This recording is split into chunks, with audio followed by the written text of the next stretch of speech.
ನಮಸ್ಕಾರ. ಜ್ಯೋತಿಷ್ಯದ ಅಭ್ಯಾಸದ ಪಾಠಕ್ಕೆ ಸ್ವಾಗತ. ಕಳೆದ ಬಾರಿ ಸ್ವಲ್ಪ ಪ್ರಶ್ನೆಗಳನ್ನೆಲ್ಲ ನೋಡಿದ್ವಿ ನಾವು. ಇವತ್ತಿನ ದಿನ ಕೆಲವಿನ ಪ್ರಶ್ನೆಗಳನ್ನು ನಾವು ನೋಡೋಣ.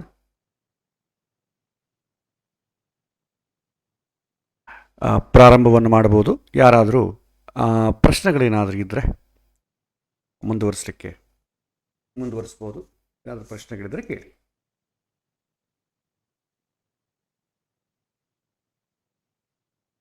ಸೊ ನನ್ನ ಕಡೆಯಿಂದ ಪ್ರಶ್ನೆ ಶುರು ಮಾಡ್ತೇನೆ. ಸೊ ಇತ್ತೀಚೆಗೆ ಭಾಳಷ್ಟು ಜನ ಕೇಳ್ತಾ ಇರೋವಂಥ ಪ್ರಶ್ನೆ, ಲಾಸ್ಟ್ ವೀಕೆಲ್ಲ ಕೂಡ ನನಗೆ ಹೆಚ್ಚು ಫೋನ್ ಕಾಲ್ಸ್ ಬಂದಿರುವಂಥ ಪ್ರಶ್ನೆ ಏನಂತಂದರೆ ಕೃಷ್ಣಾಷ್ಟಮಿ ಬಗ್ಗೆ. ಕೃಷ್ಣಾಷ್ಟಮಿ ಹಬ್ಬ ಭಾಳಷ್ಟು ಜನ 29 ಆಗಸ್ಟ್ 2021 ಮಾಡ್ಕೊಳ್ತಾ ಇದ್ದಾರೆ. ಕೆಲವೊಂದು ಜನ 30 ಆಗಸ್ಟ್ 2021 ಮಾಡ್ಕೊಳ್ತಾ ಇದ್ದಾರೆ. ಮೆಜಾರಿಟಿ ಪೀಪಲ್ ಕೇಳೋ ಪ್ರಶ್ನೆ ಏನಂತಂದರೆ, ಯಾವುದು ಕರೆಕ್ಟು, ಯಾವಾಗ ಮಾಡ್ಕೊಳ್ಬೇಕು? 29 ಮಾಡ್ಕೊಳ್ಬೇಕಾ, 30 ಮಾಡ್ಕೊಳ್ಬೇಕು? ಸೊ ಇದು ಬಹಳ ಗೊಂದಲದ ವಿಚಾರ. ಇದಕ್ಕೆ ಯಾವುದು ಸರಿ ಯಾವುದು ತಪ್ಪು ನಿರ್ಣಯ ಮಾಡ್ಕೊಳ್ಳೋಕ್ಕಿಂತಲೂ ಕನ್ಫ್ಯೂಷನ್ ಮಾಡ್ಕೊಳ್ಳೋದು ಜಾಸ್ತಿ. ಸೊ ಕನ್ಫ್ಯೂಷನ್ಗೆ ಪರಿಹಾರ ಮಾಡಲಿಕ್ಕೆ ನಾವು ಮಾಡಬೇಕಾದ ವಿಚಾರ ಏನಂತಂದರೆ, ಏಕೆಂತಂದರೆ ಯೂಶ್ವಲಿ ನಾವು ಈ ಹಬ್ಬಗಳನ್ನು ಫಾಲೋ ಹೇಗಾಗ್ತೀವಿ, ನಮ್ಮದೇ ಅಂತ ಕೆಲವೊಂದು ಗ್ರೂಪ್ಸ್ ಇರುತ್ತೆ, ಅಂದರೆ ಅಥವಾ ನಮ್ಮದೇ ಅಂತ ಒಂದು ಮಠ ಸಂಪ್ರದಾಯ ಇರುತ್ತೆ, ಅಥವಾ ನಾವು ಯಾವುದೋ ಒಂದು ಪಂಚಾಂಗವನ್ನು ಫಾಲೋ ಆಗ್ತಾರೆ. ಆ ಪಂಚಾಂಗದಲ್ಲಿ ಒಂದು ರೀತಿ ಕೊಟ್ಟಿರ್ತಾರೆ. ನಾವು ಗೆಳೆಯರಿಗೂ ಫೋನ್ ಮಾಡ್ತೇವೆ, ಅಥವಾ ಬಂಧು ಬಳಗ ಅವ್ರಿಗೆ ಫೋನ್ ಮಾಡ್ತಾ ಇರೋ ಕಾರಣಕ್ಕೆ ಅವರು ಹೇಳ್ತಾರೆ, ನಾವು ಬೇರೆ ಪಂಚಾಂಗವನ್ನು ಫಾಲೋ ಆಗ್ತಾ ಇದ್ದೇವೆ, ನಮ್ಮ ಪಂಚಾಂಗದಲ್ಲಿ ಈ ರೀತಿ ಕೊಟ್ಟಿದ್ದಾರೆ. ಅದೇ ಪ್ರಶ್ನೆ ಇವತ್ತು. XYZ ಮಠದಲ್ಲಿ 29ನೇ ತಾರೀಕು ಕೊಟ್ಟಿದ್ದಾರೆ ಈ ಕೃಷ್ಣಾಷ್ಟಮಿ ಅಂತ. ಇನ್ನೊಂದು ABC ಒಂದು ಮಠದ್ದು ಈ 30ನೇ ತಾರೀಕು ಕೊಟ್ಟಿದ್ದಾರೆ. ನಾವು ಯಾವುದು ಮಾಡಬೇಕು? ಸೊ ಈ ಗೊಂದಲವನ್ನು ಪರಿಷ್ಕಾರ ಮಾಡಲಿಕ್ಕೆ ಯಾರ ಕೈಲೂ ಆಗಲ್ಲ. ಯಾಕಂದರೆ ಪ್ರಾಬ್ಲಮ್ ಅಂದರೆ ಮ್ಯಾಥಮೆಟಿಕ್ಸ್ದಲ್ಲ, ಅವರವರ ಫಾಲೋ ಆಗೋ ರೀತಿಯಲ್ಲೇ ಪ್ರಾಬ್ಲಮ್ ಇದೆ. ಸೊ ಹಾಗಾಗಿ ಪಂಚಾಂಗದ ಬಗ್ಗೆ ನಾವು ಡಿಸ್ಕಸ್ ಮಾಡಬೇಕು ಅಂತಂದರೆ that is A vast subject. ಅದರಲ್ಲಿ ಗೊಂದಲಗಳು, ಈ ಮಠಗಳು, ಪಂಚಾಂಗಗಳು, ಒಬ್ಬೊಬ್ಬರು ಒಂದೊಂದು ಸ್ಟೈಲ ಬರೆಯೋದು. ನಮಗಿರೋದು ಸೂರ್ಯಚಂದ್ರಾದಿಗಳು ಒಬ್ಬರೇ ಆದರೆ, ಎಲ್ಲರಿಗೂ ಒಬ್ಬರೇ ಆದರೆ, ಈ ಮಠಗಳಲ್ಲಿ ಒಬ್ಬೊಬ್ರಿಗೂ ಒಂದೊಂದು ತಿಥಿ ಯಾಕೆ ಬರ್ತಾ ಇದೆ, ಒಬ್ಬೊಬ್ರಿಗೂ ಒಂದೊಂದು ರೀತಿ ಕ್ಯಾಲ್ಕುಲೇಷನ್ ಯಾಕೆ ಬರ್ತಾ ಇದೆ ಅಂತಂಬೋದು $1 million ಕ್ವಶನ್. ಅದನ್ನು ನೀವು ಎಲ್ಲಿ ಕೂಡ ಪ್ರೂವ್ ಮಾಡಲಿಕ್ಕೂ ಆಗಲ್ಲ, ಡಿಸ್ಪ್ರೂವ್ ಮಾಡಲಿಕ್ಕೂ ಆಗಲ್ಲ. ಸೊ ಹಾಗಾಗಿ ಇದ್ರ ಬಗ್ಗೆ ಹೆಚ್ಚು ತಲೆ ಕೆಡಿಸ್ಕೊಳ್ಳೋದು ಅವಶ್ಯಕತೆ ಇಲ್ಲ. ಸೊ ಯೂಶ್ವಲಿ ಒಂದೇನು ಹೇಳ್ತಾರೆ ಅಂತಂದರೆ, ಯಾವುದೇ ಆಗಲಿ ಈ ಥರ ಹಬ್ಬಗಳ ವಿಚಾರದಲ್ಲಿ ಗೊಂದಲಗಳು ಬಂದಾಗ, ಯಾಕಂದರೆ ಯೂಶ್ವಲಿ ಪಂಚಾಂಗ ನಾವು ನೋಡೋದು ಯಾವಾಗ ಅಂದರೆ ಹಬ್ಬಗಳು ಯಾವಾಗ ಅಂತ ನೋಡ್ಕೊಳ್ಳೋದು. ಮದುವೆ ವಿಚಾರಕ್ಕೆಲ್ಲ ಕೂಡ ನಾವು ಸಿದ್ಧಾಂತ ಭಾವವನ್ನು ನೋಡೋಲ್ಲ, ನಾವು ನೋಡೋದಲ್ಲ ದುರ್ಗಣಿತ ಪಂಚಾಂಗವನ್ನು. ನಾವು ಮದುವೆ, ಮುಹೂರ್ತ, ಜಾತಕ ಇದಕ್ಕೆಲ್ಲ ಕೂಡ ದುರ್ಗಣಿತವನ್ನು ಬಳಸ್ತೇವೆ, ನಾವು ಸಿದ್ಧಾಂತ ಪಂಚಾಂಗಗಳನ್ನು ನಾವು ಬಳಸೋದಿಲ್ಲ. ಸೊ ಹಾಗಾಗಿ ನಮಗೆ ನಮ್ಮ ಜಾತಕ ವಿಚಾರದಲ್ಲಿ ಏನೋ ಗೊಂದಲಗಳು, ಕ್ಯಾಲ್ಕುಲೇಷನ್ ವಿಚಾರದಲ್ಲಿ ಬರಲ್ಲ, ಪಂಚಾಂಗದ ವಿಚಾರದಲ್ಲೇ ನಮಗೆ ಗೊಂದಲಗಳು ಬರುತ್ತೆ. ಸೊ ಇಲ್ಲಿ ಒಂದು ಕಾಮನ್ ಸೆನ್ಸ್ ಪಾಯಿಂಟ್ ಏನಂತಂದರೆ, ಈ ಥರ ಪ್ರಶ್ನೆ ಬಂದಾಗ ಏನು ಉತ್ತರವನ್ನು ಕೊಡಬೇಕು ಅಂತಂದರೆ, ಸೊ ಸ್ವಧರ್ಮೇ ನಿಧನಂ ಶ್ರೇಯ. ಯಾರು ಯಾವ ಮಠಕ್ಕೆ ಸೇರಿದವರು, ಯಾರು ಯಾವ ಪಂಚಾಂಗವನ್ನು ವಿಶ್ವಾಸ ಅಂತ ಇಟ್ಟುಕೊಂಡಿರ್ತಾರೋ ಅದರಲ್ಲಿ ಏನಿದೆ ಅದನ್ನು ಫಾಲೋ ಆಗಬೇಕಷ್ಟೇ. ಯಾರ್ದು ಕರೆಕ್ಟು ಯಾರ್ದು ತಪ್ಪು ಅಂತ ಪ್ರಶ್ನೆಯೇ ಇಲ್ಲ. ಯಾಕೆಂತಂದರೆ ಇವ್ರದ್ದು ಕರೆಕ್ಟ್ ಅಂತ ಪ್ರೂವ್ ಮಾಡಲಿಕ್ಕೆ ಬರಲ್ಲ, ಇವ್ರದ್ದು ಕರೆಕ್ಟ್ ಅಲ್ಲ ಅಂತ ಡಿಸ್ಪ್ರೂವ್ ಮಾಡಲಿಕ್ಕೂ ಬರಲ್ಲ. ಇದು ಅಂಥ ಸಬ್ಜೆಕ್ಟ್ ಇದು. ಸೊ ಪ್ರೂವ್ ಮಾಡಲಿಕ್ಕೂ ಆಗಲ್ಲ, ಡಿಸ್ಪ್ರೂವ್ ಮಾಡಲಿಕ್ಕೂ ಆಗಲ್ಲ. ಹಾಗಾಗಿ ನಾವೇನು ಮಾಡಬೇಕು, ಸಿಂಪಲ್ಲಾಗಿ ನಾವು ಯುಗಾದಿ ಹಬ್ಬದ ದಿನ ಎಲ್ಲರೂ ಕ್ಯೂರಿಯಸ್ ಆಗಿ ನಮಗೆ ಪಂಚಾಂಗ ಬೇಕು ಅಂತ ಮಠಕ್ಕೆ ಹೋಗಿ ಪಂಚಾಂಗವನ್ನು ತೆಗೆದುಕೊಂಡು ಬರ್ತಾರೆ. ಅದರಲ್ಲಿ ಏನಿದೆ ಅದನ್ನು ಫಾಲೋ ಆಗಿ, ಪಕ್ಕದವರು ಯಾವಾಗ ಮಾಡ್ತಾ ಇದ್ದಾರೆ ಅಂತಂಬೋದು ಅವಶ್ಯಕತೆ ಇಲ್ಲ. ಕನ್ಫ್ಯೂಷನ್ ಇಲ್ಲದೆ ನಮ್ಮ ಮಠದಲ್ಲಿ ನಮ್ಮ ಗುರುಗಳು ನಮಗೆ ಹೇಗೆ ಮಾರ್ಗವನ್ನು ಹಾಕಿ ಕೊಟ್ಟಿದ್ದಾರೆ, ಅದು ತಪ್ಪು ರೈಟೋ ದಟ್ ಈಸ್ ಡಿಫ್ರೆಂಟ್ ಥಿಂಗ್. ಅದು ತಪ್ಪು ಮಾಡ್ತಾ ಇದ್ರು, ಒಂದು ವೇಳೆ ಕರೆಕ್ಟ್ ಮಾಡ್ತಾ ಇದ್ರು, ಅದು ಅವ್ರಿಗೆ ಸೇರಿತ್ತು. ಒಂದು ವೇಳೆ ನಿಜವಾಗೂ ಮಿಸ್ಟೇಕ್ ಆಗಿತ್ತು ಅಂತ ಅಂದ್ಕೊಳ್ಳಿ, ಅದರ ಪಾಪ ನಿಮಗೇನು ಬರಲ್ಲ. ಭಗವಂತ ನಿಜವಾಗೂ ಇವತ್ತು ನೀವು ಮಾಡಬಾರ್ದು ಅಂತ ಆಜ್ಞೆ ಮಾಡಿದರೆ ಅವತ್ತು ಏನಾದರೂ ನೀವು ಮಾಡಿದರೆ ಅದರ ಪಾಪ ನಿಮಗೆ ಬರಲ್ಲ, ನಿಮ್ಮನ್ನು ಯಾರು ಗೈಡ್ ಮಾಡ್ತಾರೋ ಅವ್ರಿಗೆ ಬರುತ್ತೆ. ಸೊ ಹಾಗಾಗಿ ಪಂಚಾಂಗವನ್ನು ಯಾರು ಕ್ಯಾಲ್ಕುಲೇಷನ್ ಮಾಡಿಕೊಟ್ಟಿರ್ತಾರೋ ಅವ್ರ ರಿಸ್ಕ್, ಅದು ನಿಮ್ಮ ರಿಸ್ಕ್ ಅಲ್ಲ ಅದು. ಹಾಗಾಗಿ ಭಗವಂತನ ಪರ್ಸೆಪ್ಷನಲ್ಲಿ ನೋಡಿದರೆ, ನಾವು ಪಾಯಿಂಟ್ ಆಫ್ ವ್ಯೂ ಅಲ್ಲಿ ನೋಡಿದ್ರೆ, ಭಗವಂತ ಯಾವುದಕ್ಕಾರ ನೀವು ಯಾವಾಗನ್ನ ಮಾಡಿಯಪ್ಪ, ಭಕ್ತಿಯಿಂದ ಮಾಡಿ ಅಂತ ಹೇಳ್ತಾರೆ.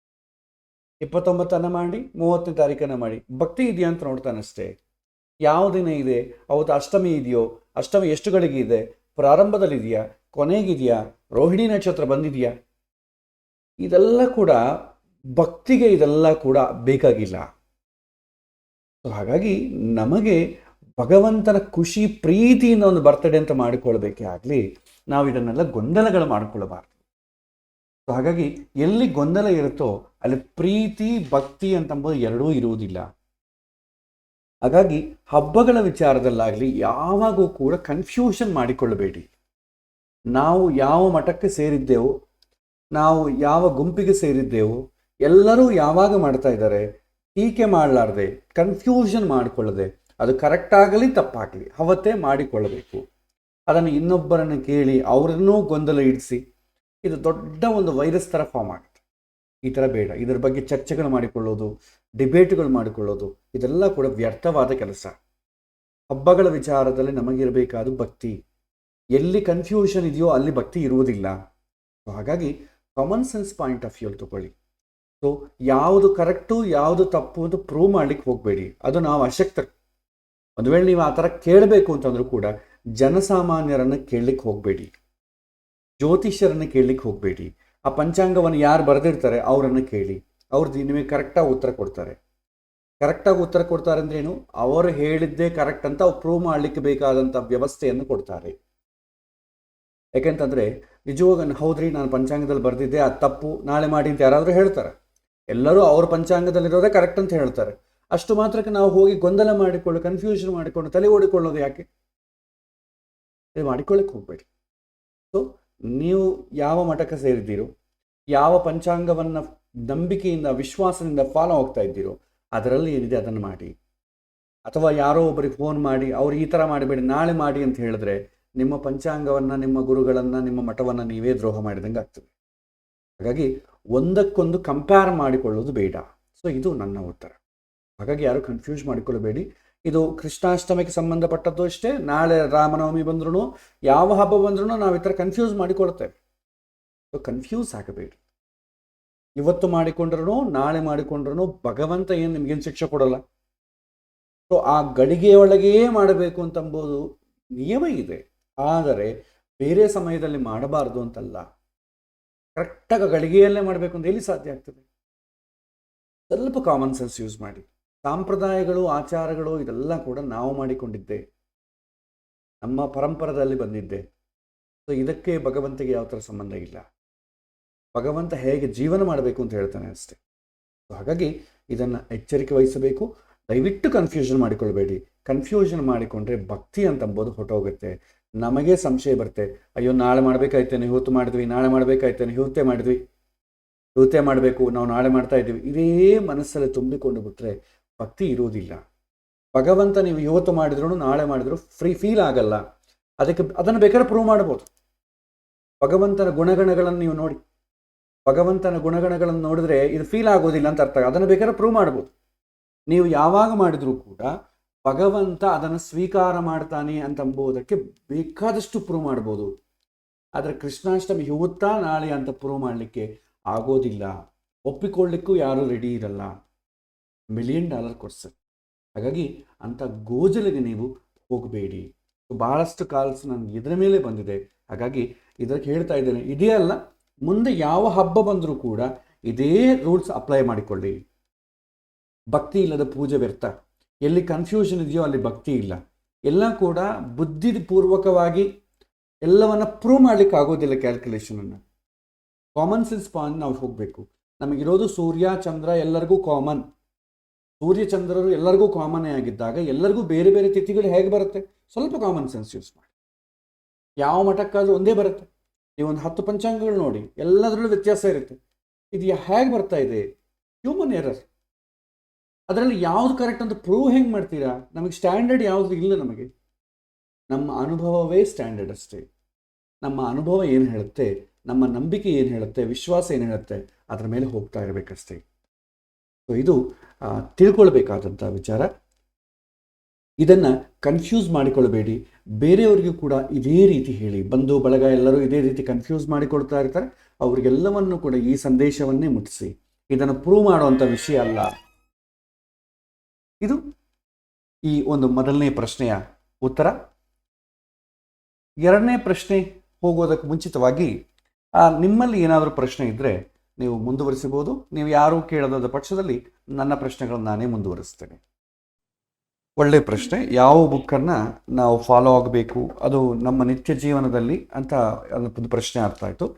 ಇದಕ್ಕೆ ಅದಕ್ಕೆ ಎಕ್ಸಾಕ್ಟ್ಲಿ ಇಂಥ ಬುಕ್ಕೇ ಫಾಲೋ ಆಗಬೇಕು ಅಂತ ಹೇಳಲಿಕ್ಕೆ ನಾನು ಅಶಕ್ತ.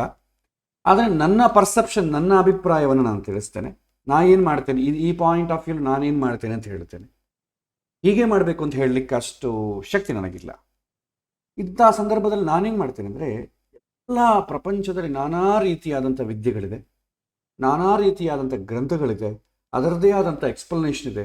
ಒಂದು ಗ್ರಂಥಕ್ಕೂ ಇನ್ನೊಂದು ಗ್ರಂಥಕ್ಕೂ ಭಾಳಷ್ಟು ಡಿವಿಯೇಷನ್ ಇದೆ. ನೀವು ಉಪನಿಷತ್ ತಗೊಂಡ್ರೆ ಕಠೋಪನಿಷತ್ ವಿಚಾರ ಕಠೋಪನಿಷತ್ತಲ್ಲೂ ಬರುತ್ತೆ, ಮಹಾಭಾರತದಲ್ಲೂ ಬರುತ್ತೆ, ಬೇರೆ ಸಂದರ್ಭದಲ್ಲೂ ಬರುತ್ತೆ. 3 ಆಯಾಮದಲ್ಲಿ ಬೇರೆ ಆನ್ಸರ್ ಸಿಗುತ್ತೆ, ಒಂದೇ ಆನ್ಸರ್ ಸಿಗಲ್ಲ. ಈ ಥರ ಗೊಂದಲಗಳಾಗತ್ತೆ. ಸೊ ನಾನು ಏನು ಮಾಡ್ತೇನೆ ಅಂದರೆ, ನಮಗಿರುವಂಥ ಸಮಯವೇ ಭಾಳ ಕಡಿಮೆ. ಸೊ ನನ್ನ ಒಂದು ನೋಡಿಕೊಂಡ್ರೆ ನಾನು ಯಾವಾಗೂ ಅಂದುಕೊಳ್ತೇನೆ, ನನಗೆ ಸುಮಾರು 39-40 ವರ್ಷ ಅಂತ ಅಂದುಕೊಳ್ಳೋಣ. ಇವತ್ತಿನ ಜನರೇಷನ್ ಪ್ರಕಾರ ಮ್ಯಾಕ್ಸಿಮಮ್ ನಮ್ಮ ಏಜ್ ಲಿಮಿಟ್ ಬಂದು ಒಂದು 20 ಇಯರ್ಸ್ 60 ಇಯರ್ಸ್ವರೆಗೂ ನಾನು ಆರಾಮಾಗಿರ್ಬೋದು ಅಂತ ಅಂದ್ಕೊಳ್ತೇನೆ ದೇವರ ದಯದಿಂದ. ಸೊ 60 ಇಯರ್ಸಲ್ಲಿ 10 ವರ್ಷದ ದಿನ ನಿದ್ದೆಗೆ ಹೊರಟೋಗುತ್ತೆ. ನಿದ್ದೆ ಮಾಡ್ತೇವೆ 10 ವರ್ಷ ಏನು ಕೆಲಸ ಇರಲ್ಲ. ಇನ್ನು 10 ವರ್ಷದಲ್ಲಿ ಇನ್ನು ಬೇರೆ ಬೇರೆ ಪ್ರಯಾಣಗಳ ಕಾಲ, ಮಾತಾಡೋದು, ಊಟ ಮಾಡೋದು, ಸ್ನಾನ ಮಾಡೋದು, ಇದೆಲ್ಲ ಸೇರಿದ್ರು ಕೂಡ ಒಂದು 2-3 ವರ್ಷಗಳ ಕಾಲ ಕಳೆದು ಹೋಗ್ತದೆ. ನನಗಿರೋದು ಮ್ಯಾಕ್ಸಿಮಮ್ ಇನ್ನೊಂದು 7 ಇಯರ್ಸ್.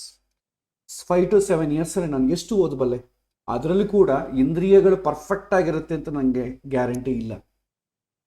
ಇದೇ ಈಗಿರುವಂಥ ಎನರ್ಜೆಟಿಕ್ ಆಗಿ ಶಾರ್ಪ್ ಆಗಿ ಮುಂದೆ ಇರುತ್ತೆ ಅಂತ ನನಗೂ ಗ್ಯಾರಂಟಿ ಇಲ್ಲ. ಸೊ ಮ್ಯಾಕ್ಸಿಮಮ್ ಒಂದು 5 ಇಯರ್ಸ್ ತೊಗೊಳ್ಳಿ. ಸೊ 5 ಇಯರ್ಸಲ್ಲಿ ನಾನು ಸಾಧನೆ ಮಾಡ್ಕೊಳ್ಬೇಕು. 5 ಇಯರ್ಸಲ್ಲಿ ಎಷ್ಟು ಗ್ರಂಥಗಳು ಓದಲಿಕ್ಕಾಗತ್ತೆ? ಎಷ್ಟು ಗ್ರಂಥಗಳು ಶ್ರವಣ, ಮನನ, ಧಾರಣ ಓದಬೇಕು ಅಥವಾ ಕೇಳಬೇಕು. ಅದನ್ನು ನಾನು ಅನುಭವಕ್ಕೆ ಅರ್ಥ ಮಾಡಿಕೊಳ್ಬೇಕು, ಮತ್ತೆ ಆಚರಣೆ ಮಾಡಬೇಕು. ಇದಕ್ಕೆ ಎಷ್ಟು ಮಾಡಲಿಕ್ಕಾಗತ್ತೆ 5 ವರ್ಷದಲ್ಲಿ? ಸಾಧ್ಯವೇ ಇಲ್ಲ. ಆದರೆ ಭಗವದ್ಗೀತೆಯಲ್ಲಿ ಕೃಷ್ಣ ಹೇಳ್ತಾನಲ್ವ, ಯಾವುದೇ ಒಂದು ಪ್ರಾರಂಭ ಮಾಡಿದರೆ ಅದು ಎಳ್ಳಷ್ಟು ವೇಸ್ಟ್ ಆಗೋದಿಲ್ಲ. ಇವತ್ತು 1 ಹೆಜ್ಜೆ ಹಾಕಿದರೆ ಬರೋ ಜನ್ಮದಲ್ಲಿ 2 ಹೆಜ್ಜೆ ಹಾಕ್ತೇವೆ. ಅಟ್ಲೀಸ್ಟ್ ನಾನು ಬರೋ ಜನ್ಮದಲ್ಲಿ 2ನೇ ಹೆಜ್ಜೆ ಹಾಕಬೇಕು ಅಂತ ನಾನು ಪ್ರಯತ್ನ ಮಾಡಲಿಕ್ಕೆ ಸಿದ್ಧ ಆಗಬೇಕಷ್ಟೆ. ಸೊ ಹಾಗಾಗಿ ನಾನು ಏನು ಮಾಡ್ತೀನಿ, ಎಲ್ಲ ಗ್ರಂಥಗಳು ಇದೆ, ಬಟ್ ಎಲ್ಲ ಗ್ರಂಥಗಳಲ್ಲಿ ಏನು ಹೇಳಿದ್ದಾರೆ ಆ ಸಾರ ಎಲ್ಲ ಕೂಡ ಭಗವದ್ಗೀತೆ ಈ ಮಹಾಭಾರತದಲ್ಲಿದೆ. ಮಹಾಭಾರತದಲ್ಲಿ ಏನು ಹೇಳಿದ್ದಾರೆ ಆ ಸಾರ ಎಲ್ಲ ಕೂಡ ಭಗವದ್ಗೀತೆಯಲ್ಲಿ ವಿಷ್ಣು ಸಹಸ್ರನಾಮದಲ್ಲಿದೆ. ಹಾಗಾಗಿ ನಾನು ಸಾಧನೆ ಅಂತ ಮಾಡಿಕೊಳ್ಬೇಕಾದ್ರೆ ಈ ಗ್ರಂಥವನ್ನು ಒಂದು ಸಾಕು ನನಗೆ, ಇದನ್ನು ಪ್ರಮಾಣವಾಗಿಟ್ಟುಕೊಂಡು ನಾನು ಮುಂದೆ ಜೀವನ ಮಾಡ್ತೀನಿ ಅಂತ ಹೇಳಬೇಕಾದ್ರೆ ನಾನು ಭಗವದ್ಗೀತೆ ಗ್ರಂಥವನ್ನು ಮಾತ್ರ ಇಟ್ಕೊಂಡಿದ್ದೇನೆ. ಉಳಿದದ್ದು ಯಾವುದನ್ನು ನಾನು ಇಟ್ಕೊಂಡಿಲ್ಲ. ಯಾಕೆಂತಂದರೆ ನನಗಷ್ಟು ಸಮಯ ಇಲ್ಲ. ಬೇರೆ ಗ್ರಂಥಗಳಿದೆ. ಈಗ ವೇದ ಇದೆ, ವೇದಾರ್ಥವನ್ನು ಮಾಡಬೇಕಾದ್ರೆ ವೇದಾರ್ಥವನ್ನು ಮಾಡ್ಬೋದು, ಯಾರು ಬೇಕಾದರೂ ಮಾಡ್ಬೋದು. ಅದಕ್ಕೇನು ಭಾಷೆ ಪ್ರಯುಕ್ತ ಇವಾಗ ಇವತ್ತು ಎಲ್ಲ ಭಾಷೆಗಳಲ್ಲಿ ಅವೈಲಬಿಲಿಟಿ ಇದೆ. ಹಾಗಾಗಿ ಆದರೆ ತಿಳ್ಕೊಳ್ಬೋದು. ಕೇವಲ ಬುದ್ಧಿ ತೃಪ್ತಿಗೋ ಇನ್ನೊಬ್ಬರಿಗೆ ಹೇಳಲಿಕ್ಕೆ ಒಂದೇ ಅಲ್ಲ, ಅದನ್ನು ಅನುಭವಿಸಬೇಕು. ಅನುಭವಿಸಿದ ಮೇಲೆ ಆಚರಣೆಗೆ ತರಬೇಕು. ಇದು ಬೇರೆ ಸಬ್ಜೆಕ್ಟ್ಸ್ ನನಗೆ ತುಂಬ ಕಷ್ಟ ಅಂತ ಅನಿಸಿತು. ಭಗವದ್ಗೀತೆ ಭಗವಂತ ತುಂಬ ಸುಲಭವಾಗಿ ಹೇಳಿಕೊಟ್ಟಿದ್ದಾನೆ. ಯಾವುದನ್ನು ಮಾಡಬೇಕು, ಯಾವುದನ್ನು ಮಾಡಬಾರ್ದು, ಹೇಗಿದ್ರೆ ಏನಾಗುತ್ತೆ ಅಂತ ತಿಳಿಸಿದ್ದಾನೆ. ಹಾಗಾಗಿ ನಾನು ಮಾತ್ರ ಈ ಜೀವನದಲ್ಲಿ ಅಟ್ಲೀಸ್ಟ್ ಭಗವದ್ಗೀತೆಯನ್ನು ಓದಿ ಸಾಧ್ಯವಾದಷ್ಟು ವಿಷಯವನ್ನು ತಿಳ್ಕೊಂಡು ಮನನ ಮಾಡಿ ಅದನ್ನು 4 ಜನರ ಜೊತೆ ಡಿಸ್ಕಸ್ ಮಾಡಿ ಆ ವಿಚಾರವನ್ನು ಏನು ಹೇಳಿದ್ದಾನೆ ಅದನ್ನು ಇಂಪ್ಲಿಮೆಂಟ್ ಮಾಡಿ ಮುಂದುವರಿಸೋಣ ಅಂತ ನಾನು ಅಂದುಕೊಂಡಿದ್ದೇನೆ. ನಾನು ಪ್ರಮಾಣವಾಗಿ ಒಂದೇ ಒಂದು ಗ್ರಂಥ ಯಾವುದನ್ನು ಇಟ್ಕೊಂಡಿದ್ದೇನೆ ಅಂದರೆ ಅದು ಭಗವದ್ಗೀತೆ ಮಾತ್ರ. ಜ್ಯೋತಿಷ್ಯ ಬುಕ್ಸ್ ಎಲ್ಲ ಓದ್ತಾ ಇರ್ತೇನೆ, ಅದೇನು ಕೇವಲ ಬುದ್ಧಿ ತೃಪ್ತಿಗೋಸ್ಕರ, ಪಾಠದಲ್ಲಿ ಯಾರನ್ನ ಕೇಳಿದ್ರೆ ಉತ್ತರ ಕೊಡಲಿಕ್ಕೋಸ್ಕರ ಅಷ್ಟೆ. ಆದರೆ ನನ್ನ ಜೀವನದಲ್ಲಿ ನಾನು ಮುಂದುವರಿಸಬೇಕು ಅಂತ ಒಂದು ಪ್ರಮಾಣವಾಗಿ ಇಟ್ಟುಕೊಂಡಿರುವಂಥ ಸಬ್ಜೆಕ್ಟ್ ಏನು ಅಂತಂದರೆ ಭಗವದ್ಗೀತೆ ಮಾತ್ರ. ಆ ಭಗವದ್ಗೀತೆಯನ್ನೇ ಫಸ್ಟ್ ಒಂದ್ಸಲ ಓದ್ತೇನೆ, ಮತ್ತೆ ಇನ್ನೊಂದ್ಸಲ ಓದ್ತೇನೆ, ಲೈಫ್ ಟೈಮಲ್ಲಿ ಓದ್ತಾನೆ ಇರ್ತೇನೆ. ಯಾಕಂದ್ರೆ ಅರ್ಥ ಆಗೋದಿಲ್ವಲ್ಲ. ಸ್ಕೂಲ್ ಟೀಚರ್ ಒಂದ್ಸಲ ಹೇಳಿದ್ರೆ ಒಬ್ರಿಗೆ ಅರ್ಥ ಆಗ್ತದೆ, 2 ಸಲ ಹೇಳಿದ್ರೆ ಇನ್ನೊಬ್ರಿಗೆ ಅರ್ಥ ಆಗುತ್ತೆ, ಒಬ್ಬೊಬ್ಬರಿಗೆ 10 ಟೈಮ್ಸ್ ಹೇಳಬೇಕು. ಅದಕ್ಕೆ ಅವ್ನಿಗೆ ಏನು ಮಾಡ್ತಾರೆ, ಅವ್ರ ಟೀಚರ್ ತಂದೆ ಟ್ಯೂಷನ್ ಇಡಿಸ್ತಾರೆ, ಯಾಕಂದ್ರೆ ಮತ್ತೆ ಮತ್ತೆ ಅದನ್ನೇ ಹೇಳಿಸ್ಲಿ ಅಂತ. ಸ್ಕೂಲಲ್ಲಾದರೆ ಟೀಚರ್ ಮತ್ತೆ ಮತ್ತೆ ರಿಪೀಟ್ ಮಾಡೋಕ್ಕಾಗಲ್ಲ, ಯಾಕಂದರೆ ರಿಪೀಟ್ ಮಾಡಿದ್ರೆ ಆಲ್ರೆಡಿ ಫಸ್ಟ್ ಟೈಮ್ ಕಲ್ತ್ಕೊಂಡು ಅವನಿಗೆ ಬೋರ್ ಹೊಡೆದು ಬಿಡುತ್ತೆ. ಸೊ ಹಾಗಾಗಿ ನಾವೇನು ಮಾಡ್ತೇವೆ, ಇಂಡಿವಿಜುವಲ್ನ ನಾನು ಮಾಡಬೇಕಾದ್ರೆ ಭಗವದ್ಗೀತೆಯನ್ನೇ ಚಿಂತನೆ ಮಾಡ್ತೇನೆ. ಮೊದಲಿಂದ ಕೊನೆಯ ತನಕ ಅರ್ಥಸಹಿತವಾಗಿ ಓದ್ತೇನೆ, ಮತ್ತೆ ಅರ್ಥಸಹಿತವಾಗಿ ಓದ್ತೇನೆ, ಮತ್ತೆ ಅರ್ಥಸಹಿತವಾಗಿ ಓದ್ತೇನೆ. ಅದರಲ್ಲಿ ಏನು ಹೇಳಿದ್ದಾರೆ ತಲೆಗೆ ಸುತ್ತುವ ಥರ ಮಾಡ್ತೇನೆ, ಅದನ್ನೇ ಇಂಪ್ಲಿಮೆಂಟ್ ಮಾಡೋ ಥರ ಮಾಡ್ತೇನೆ. ಒಂದು ವೇಳೆ ಇಂಪ್ಲಿಮೆಂಟ್ ಮಾಡ್ಲಿಕ್ಕಾಗಲಿಲ್ಲ, ಅಟ್ಲೀಸ್ಟ್ ನನ್ನ ಬುದ್ಧಿ ಹೇಳುತ್ತೆ ಅದರಲ್ಲಿ ಹೀಗೆ ಹೇಳಿದ್ದಾರೆ, ನಾವು ಈ ಥರ ಮಾಡಬಾರ್ದು, ಅಟ್ಲೀಸ್ಟ್ ಅವೇರ್ನೆಸ್ಸನ್ನು ಕೊಡುತ್ತೆ. ಆ ಎಚ್ಚರಿಕೆ ತಲೆಯಲ್ಲಿದ್ದರೆ ಸಾಕು. ಸೊ ಹಾಗಾಗಿ ಸೈನ್ಸ್ ವಿಚಾರಕ್ಕೆ ಹೋದ್ರೂ ಬಹಳಷ್ಟು ವಿಚಾರ ಭಗವದ್ಗೀತೆಯಲ್ಲಿದೆ. ನಮ್ಮ ಜೀವನವನ್ನು ರೂಪಿಸಿಕೊಳ್ಬೇಕಾದ್ರೂ ಬಹಳ ವಿಚಾರ ಇದೆ. ನೆಮ್ಮದಿಯಾಗಿ ಜೀವನ ಮಾಡಬೇಕಾದ್ರೂ ಭಗವದ್ಗೀತೆಯಲ್ಲಿದೆ. ಭಗವಂತನ ಗುಣಗಣಗಳನ್ನು ತಿಳ್ಕೊಳ್ಬೇಕಾದ್ರೂ ಭಗವದ್ಗೀತೆಯಲ್ಲಿದೆ. ಸೃಷ್ಟಿ ರಹಸ್ಯವನ್ನು ತಿಳ್ಕೊಳ್ಬೇಕಾದ್ರೂ ಭಗವದ್ಗೀತೆಯಲ್ಲಿದೆ. ಒಂದೇ ಮಾತಲ್ಲಿ ಹೇಳಬೇಕಾದ್ರೆ ಎಲ್ಲ ಸಬ್ಜೆಕ್ಟ್ಸಲ್ಲಿ ಏನಿದೆಯೋ ಅದೆಲ್ಲ ಕೂಡ ಭಗವದ್ಗೀತೆಯಲ್ಲೇ ಇದೆ. ಹಾಗಾಗಿ 100 ಸಬ್ಜೆಕ್ಟ್ಗಳು ಹತ್ರ ಹೋಗೋದು ಬೇಕಾಗಿಲ್ಲ. ಆದರೆ ನಮಗಷ್ಟು ಸಮಯ ಇಲ್ಲ, ನನಗಂತೂ ಸಮಯ ಇಲ್ಲ ಜಾಸ್ತಿ, ಸಾಧನೆ ಮಾಡಿಕೊಳ್ಳಿಕ್ಕೆ ಜಾಸ್ತಿ ಸಮಯ ಇಲ್ಲ. ಭಾಳಷ್ಟು ಸಮಯ ವ್ಯರ್ಥ ಆಯಿತು ಯೌವನದಲ್ಲಿ, ಅಥವಾ ಹಣ ಸಂಪಾದನೆಯಲ್ಲಿ ಭಾಳಷ್ಟು ಸಮಯ ವ್ಯರ್ಥವಾಯಿತು. ಸೊ ಹಾಗಾಗಿ ನನಗಿರುವಂಥ ಮಾರ್ಗ ಇದೊಂದೇ. ಹಾಗಾಗಿ ನಾನು ಭಗವದ್ಗೀತೆಯನ್ನು ಮಾತ್ರ ಪ್ರಮಾಣವಾಗಿಟ್ಟುಕೊಂಡಿದ್ದೇನೆ. ಇದು ನನ್ನ ಅಭಿಪ್ರಾಯ. ಇದನ್ನೇ ಎಲ್ಲರೂ ಇಟ್ಟುಕೊಳ್ಳಬೇಕು ಅಂತಂಬೋ ವಿಚಾರ ಹೇಳಲಿಕ್ಕೆ ನಾನು ಅಷ್ಟು ಶಕ್ತ ಅಲ್ಲ, ನನಗೆ ಅದು ಅಷ್ಟು ತಲೆಗೆ ಹೇರಲಿಕ್ಕೆ ಬೇಕಾದಂಥ ಇದಿಲ್ಲ. ಬಟ್ ಕಾಮನ್ ಸೆನ್ಸಿಂದ ಆಲೋಚನೆ ಮಾಡಬೇಕು. ನಾನು ಯಾವ ರೀತಿ ಆಲೋಚನೆ ಮಾಡಿದ್ರು ಅದೇ ಆಲೋಚನೆ ನಿಮ್ಮದಾದರೆ ನೀವು ಭಗವದ್ಗೀತೆ ಪುಸ್ತಕವನ್ನು ಹಿಡ್ಕೊಳ್ಬೋದು. ಅಥವಾ ಬೇರೆ ಬೇರೆ ಗುರುಗಳು, ಬೇರೆ ಬೇರೆ ಉಪದೇಶಗಳು, ಗೈಡೆನ್ಸ್ ಇದ್ದರೆ ಅವರು ಆ ರೀತಿ ಫಾಲೋ ಆಗ್ಬೋದು. ನನ್ನೇ ಫಾಲೋ ಆಗಬೇಕು ಅಂತೇನಿಲ್ಲ. ಇದು ಉತ್ತರ ಯೋಗೇಶ್ ಅವರೇ. ಇಲ್ಲ, ಆನ್ಸರ್ ಅಂತೂ ಆಲ್ಮೋಸ್ಟ್ ಆಪ್ಟ್ ಆಗಿದೆ.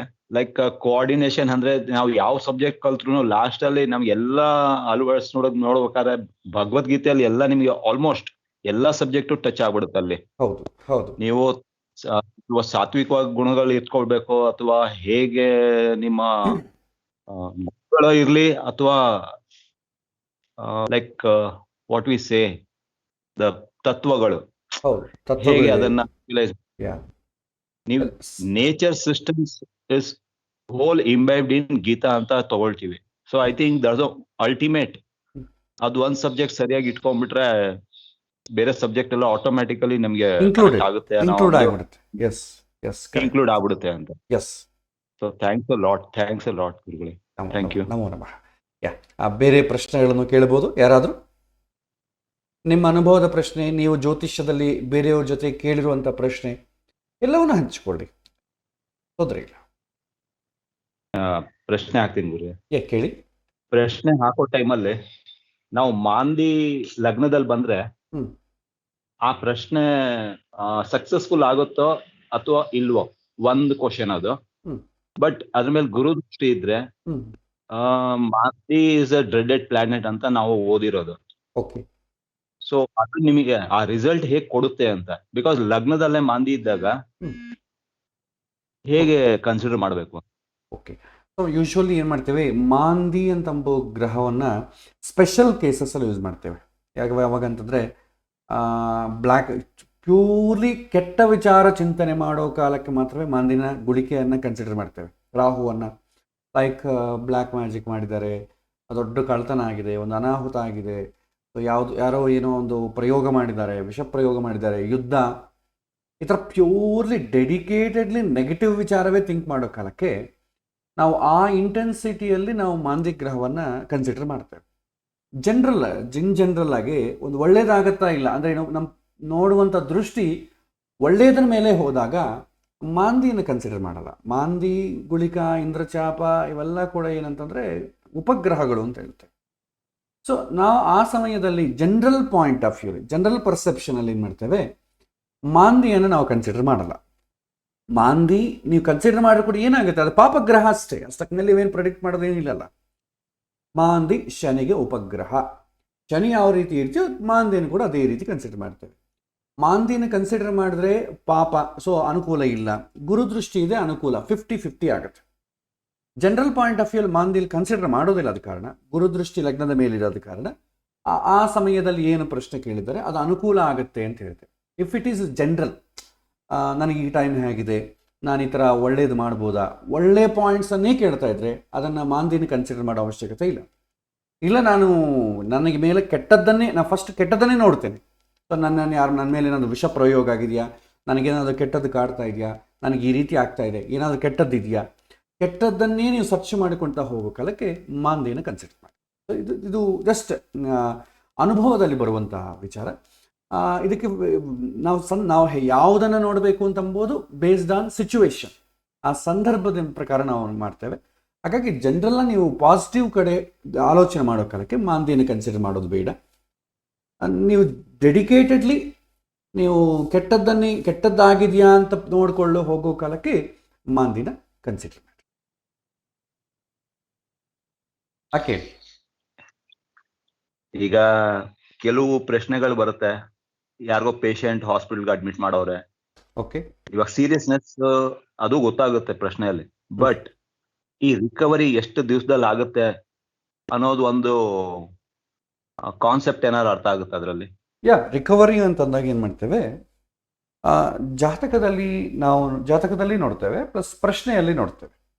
ಯೂಶ್ವಲಿ ಪ್ರಶ್ನೆಯಲ್ಲಿ ಅವರು ಹಾಕಿರುವಂಥ ಪ್ರಶ್ನೆ ಲಗ್ನ ಮತ್ತು ಷಷ್ಠಸ್ಥಾನ ಈ ಎರಡೂ ಬಂದು ಚರರಾಶಿ ಆದರೆ, ಅವರು ಪ್ರಶ್ನೆ ಕೇಳೋ ಸಮಯದಲ್ಲಿ ಎರಡೂ ಚರರಾಶಿ ಆದರೆ ಅವಾಗ ರಿಕವರಿ ಫಾಸ್ಟ್ ಇರುತ್ತೆ ಅಂತ ಅಂದ್ಕೊಳ್ತೇವೆ.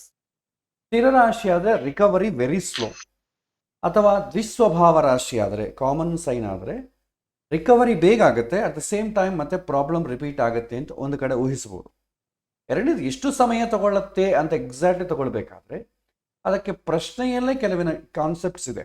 ಸೊ ಇಷ್ಟು ದಿನದಲ್ಲೇ ಆಗುತ್ತೆ. ಈ ಒಂದು ಚರರಾಶಿ ಆದರೆ ಲಗ್ನದಿಂದ 6ನೇ ಮನೆ ಅಧಿಪತಿ ಆದವನು ಎಷ್ಟು ದೂರದಲ್ಲಿದ್ದಾನೆ ಕೌಂಟ್ ಮಾಡ್ತೇವೆ. ಇದೊಂದು ಟೆಕ್ನಿಕ್, ನಿಮಗದು ಪ್ರಶ್ನೆಯಲ್ಲಿ ಕವರ್ ಆಗಿದೆ. ಅಥವಾ ಇನ್ನೊಂದು ಈಸಿಯೆಸ್ಟ್ ಟೆಕ್ನಿಕ್ ಅಂದರೆ ಜಾತಕವನ್ನೇ ನೋಡಿ.